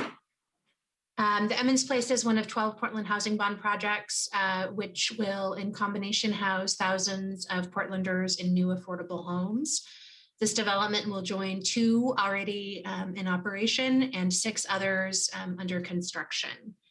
I'm just going to proceed as if the PowerPoint's up. And again, I'm sorry, I can't see it for some reason. I'm sorry, Director Callahan. I don't believe our office received it. If you could have staff send it to us, we'll bring it up as soon as we receive it. Oh, goodness. Okay. I may just have to go without the PowerPoint because I think a lot of folks may have actually taken their lunch break. So hopefully council is okay with that and my apologies. That's fine, Director. Just give us vivid descriptions in the most specific manner you possibly can. Extra credit for performance art. Thank you. I'm not sure if that's my strong suit with performance art, but when we go to Trell Anderson, I'm sure the director, I'm sure he'll take up that mantle. So the Emmons Place will be developed, owned, and operated by Northwest Housing Alternatives. And as you heard, will honor the work, commitment, and compassion of Susan Emmons. And Northwest Housing Alternatives has worked through a significant number of land use hurdles to be able to preserve and expand on the site, to bring much needed affordable housing to Northwest Portland, ensuring that Portland seniors that are living on our streets and in our shelters will have the peace, security, and comfort to thrive. It is truly a fitting building to honor the work of Susan Emmons, who, as Commissioner Ryan noted, has really made her life's work the dedication of affordable housing for seniors. And the Emmons Place, as the commissioner noted, is being reused and added to. The Buck Prager building will add additional housing in a 4- and 6-story configuration. The project is located in the heart of Northwest Portland at Northwest Hoyt and Northwest 18th. Of the 144 units, 48 units will provide, 48 units will provide permanent supportive housing for seniors who have previously been homeless. In addition to the capital funding from the Portland Housing Bureau, these units are subsidized by rent support from Home Forward and supportive housing services from the Joint Office of Homeless Services. In addition to the supportive housing units, there will also be 30 units that will serve seniors with deeply affordable housing. That means that incomes at or below 30% of the area median income, which is just about $19,000 a year. So in total, 78 of the 144 units will provide much needed, deeply affordable housing. All units will be restricted for 99 years with rents starting at below $500 per month. The project will be targeting Earth Advantage Platinum with energy efficient features such as Energy Star appliances, and today, most importantly, air conditioning, plus durable finishes and materials. Once we receive council approval, this project will begin construction shortly and begin welcoming residents next fall. NAIA will provide resident and support services, employing a housing first model with case management and peer support focused on housing stability. On-site services will include mental health counseling, income support, wellness, and social connections, as well as access to culturally specific and supportive programming, including powwows and elder support groups. The Portland Housing Bond will provide just over $19 million of capital funding, which will leverage another $30 million to make this project possible from sources like Key Bank, low-income housing tax credits, and Metro's transit-oriented development funds. With your, as I mentioned, with your approval this morning or this afternoon, we'll move this project forward to financing and into construction. I would now like to turn it over to Mr. Trell Anderson, the Executive Director of Northwest Housing Alternatives, to share a few words. And while he's doing so, I may try to find a PowerPoint image of the project so you can see it in all its, what it will be in all its splendor and glory. Trell, are you on the line? Yes, I am. Can you all hear me? Great. Thank you so much. Director Callahan, thank you for the introduction and the overview. Mayor Wheeler and council members, my name is Trell Anderson. I'm the Executive Director at Northwest Housing Alternatives. Northwest Housing Alternatives is a community-based, mission-oriented, nonprofit affordable housing development organization working in Portland, the metro area, and statewide. We currently have 2,000 units in our portfolio, and we have another 800 under construction in communities across Oregon. This is a very special project that started almost 5 years ago with the previous executive director, Clennon, and housing developer, Stephen McMurtry. And it really started with, as you can imagine, Susan Emmons working her network and introducing the property owner to Northwest Housing Alternatives. Thank you for recognizing Susan, all of you, and many of you may know her. We're so happy that she is a part of this project. And I just want to take some time here to offer some additional recognitions, because a project like this it requires so many people playing so many different and important and key roles. If you'll indulge me, please, I'd like to just start again by thanking Director Callahan and the staff at the Portland Housing Bureau.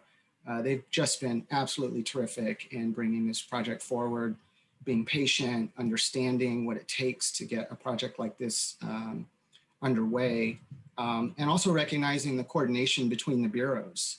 We had to work through the historic design process with the Planning Bureau.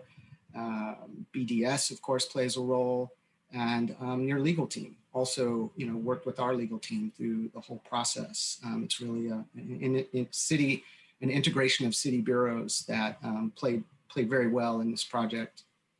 I'd also like to thank Carlton Hart Architecture, our architect firm, and specialist that we had to hire for the historic review process, historic design process, Paul Falsetto.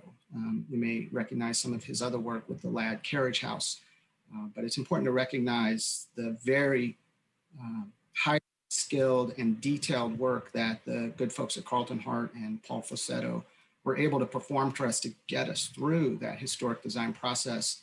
Not one challenge, not two challenges, but 3 challenges all the way up to LUBA, based on their excellent work. I want to thank our construction company, which is Bremick Construction. They've been with us the whole way. They have a specialty in historic preservation. And so, of course, they're informing us throughout that whole design process, and they are excited to get this project under construction. All the funders, we can't do it without a layering of public subsidies and public and private subsidies. KeyBank is playing a critical role, layering in different parts of the effort, including the construction loan, permanent financing. We have to do a couple of different bonds through the construction process with them, and they've just made it incredibly easy for us. Funding also includes 4% tax credits that are allocated and underwritten into the project through Oregon Housing and Community Services, Director Salazar there. Metro is contributing to this project. And then, of course, from the Portland Housing Bond, Portland Housing Bureau, Home Forward, and the Joint Office, as Director Callahan identified. The slideshow is up and running, and it, I think there are, yeah, it's going to look great. Our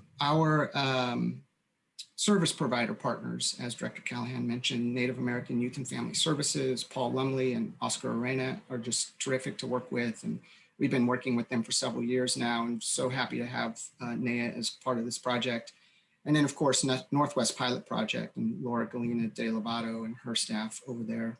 Both are received funding through the Joint Office and our homeless service provider organizations who are actively working every day to support people move from homelessness to permanent and safe and stable housing. And we're just delighted that they are joining us in this project. I want to thank one person in particular at Northwest Housing Alternatives, and that is Destin Verdun. He is our Director of Real Estate Development. As I said, this project didn't originate with Destin, but he just wrapped his arms around it, gave it a big hug, and has really carried it through all of its different scopes and processes. Lastly, but certainly not least, I want to thank each of you council members for your ongoing support for affordable housing, in particular, your support for developments sponsored by local community-based nonprofit organizations like Northwest Housing Alternatives.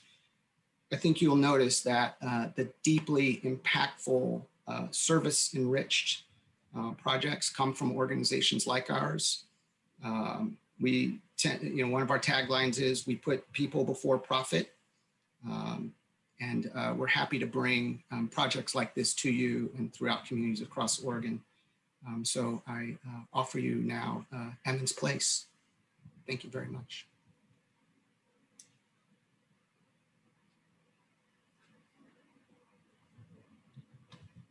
Thank you, Trell. And I appreciate that we've gotten a chance to see some of the beautiful images of the building to come. That officially concludes our presentation this morning.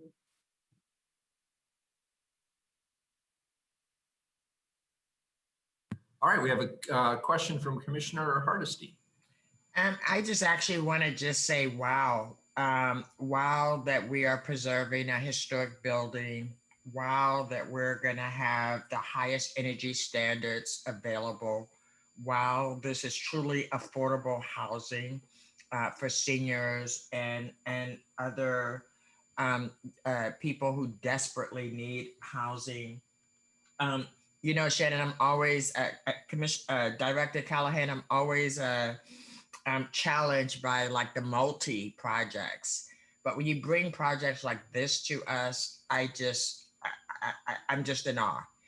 Because what I know is just how much time and energy and a whole host of resources that are required to bring a project like this through the stages it needs to go through to be ready for development. And so I just want to applaud you, your team. I want to applaud Terrell Anderson for his deep commitment to serving people who are low income and ensuring that they have quality housing to live in. I just can't say enough about this project. I was really looking forward to this being on the agenda. And I think we talked about how hard it is to pull all those financial pieces together to do a project like this. I think we've checked so many of the boxes preserving buildings that have a historic value in our community, bringing them up to a green standard.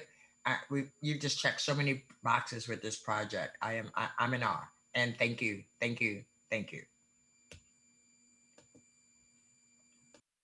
Thank you, Commissioner Hardesty. If there are no other questions, Keelan, I'll ask, is there any public testimony? No one is on the call for this item. All right, good. Then with that, I will ask you to call the roll, please. Ryan. Yes, thank you. Thank you for that great presentation. You know, this project is one of many steps we're taking as a city to reduce chronic houselessness and provide deeply affordable housing, especially for seniors. I'd like to commend the development team for its commitment to bringing the project forward during very uncertain times.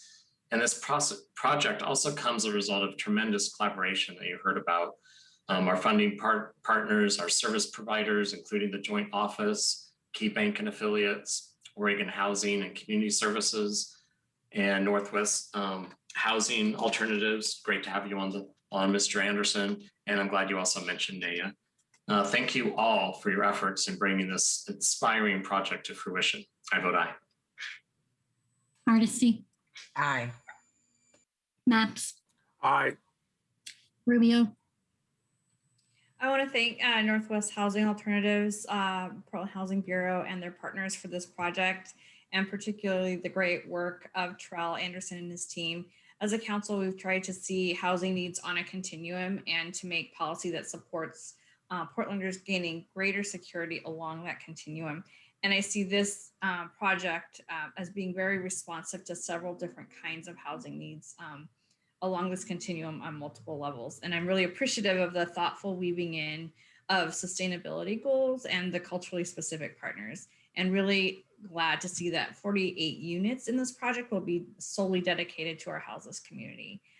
So I look forward to seeing this project come to fruition, and I hope to see more projects like this in the future. I vote aye.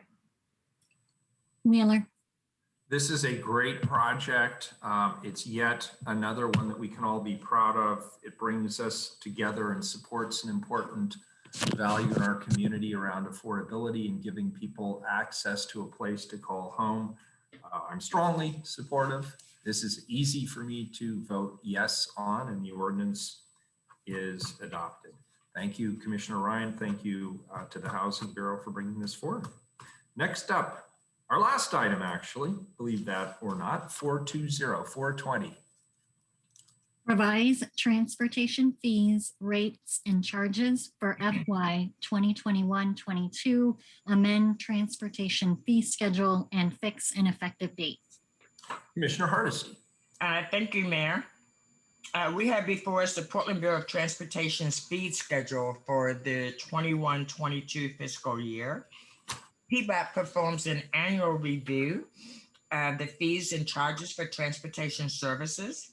The fees are grouped by program areas, parking, transportation, land use, development, and regulatory, among others. Of note, PBAC continues to offer reduced fees or waives fees for programs focused on pandemic recovery, including the Healthy Business Program. Many fees are unchanged, with some fees slightly increased to reflect current costs, and staff is here and available to answer questions if anyone has any. Colleagues, any questions? One from Commissioner Mapps. Commissioner Mapps. Thank you, Mr. Mayor. If staff is here, I would be interested in just a quick overview on why some fees were kept the same and why others went up. Good morning or good afternoon. I'm Christine Leon with the Portland Bureau of Transportation. And with me this morning is Ty Berry, one of our high-level staff in our finance section, as well as some of our parking and regulatory folks. I am really honored to be here today and appreciate Council's review of our annual fees. The Bureau, as I'm sure you know, has a structural problem with our finances. And we certainly could use all the help we could, but coming out of the pandemic, coming out of the recession, we want to make sure that we are getting the right rates and charges out that matter to our customers and to the public.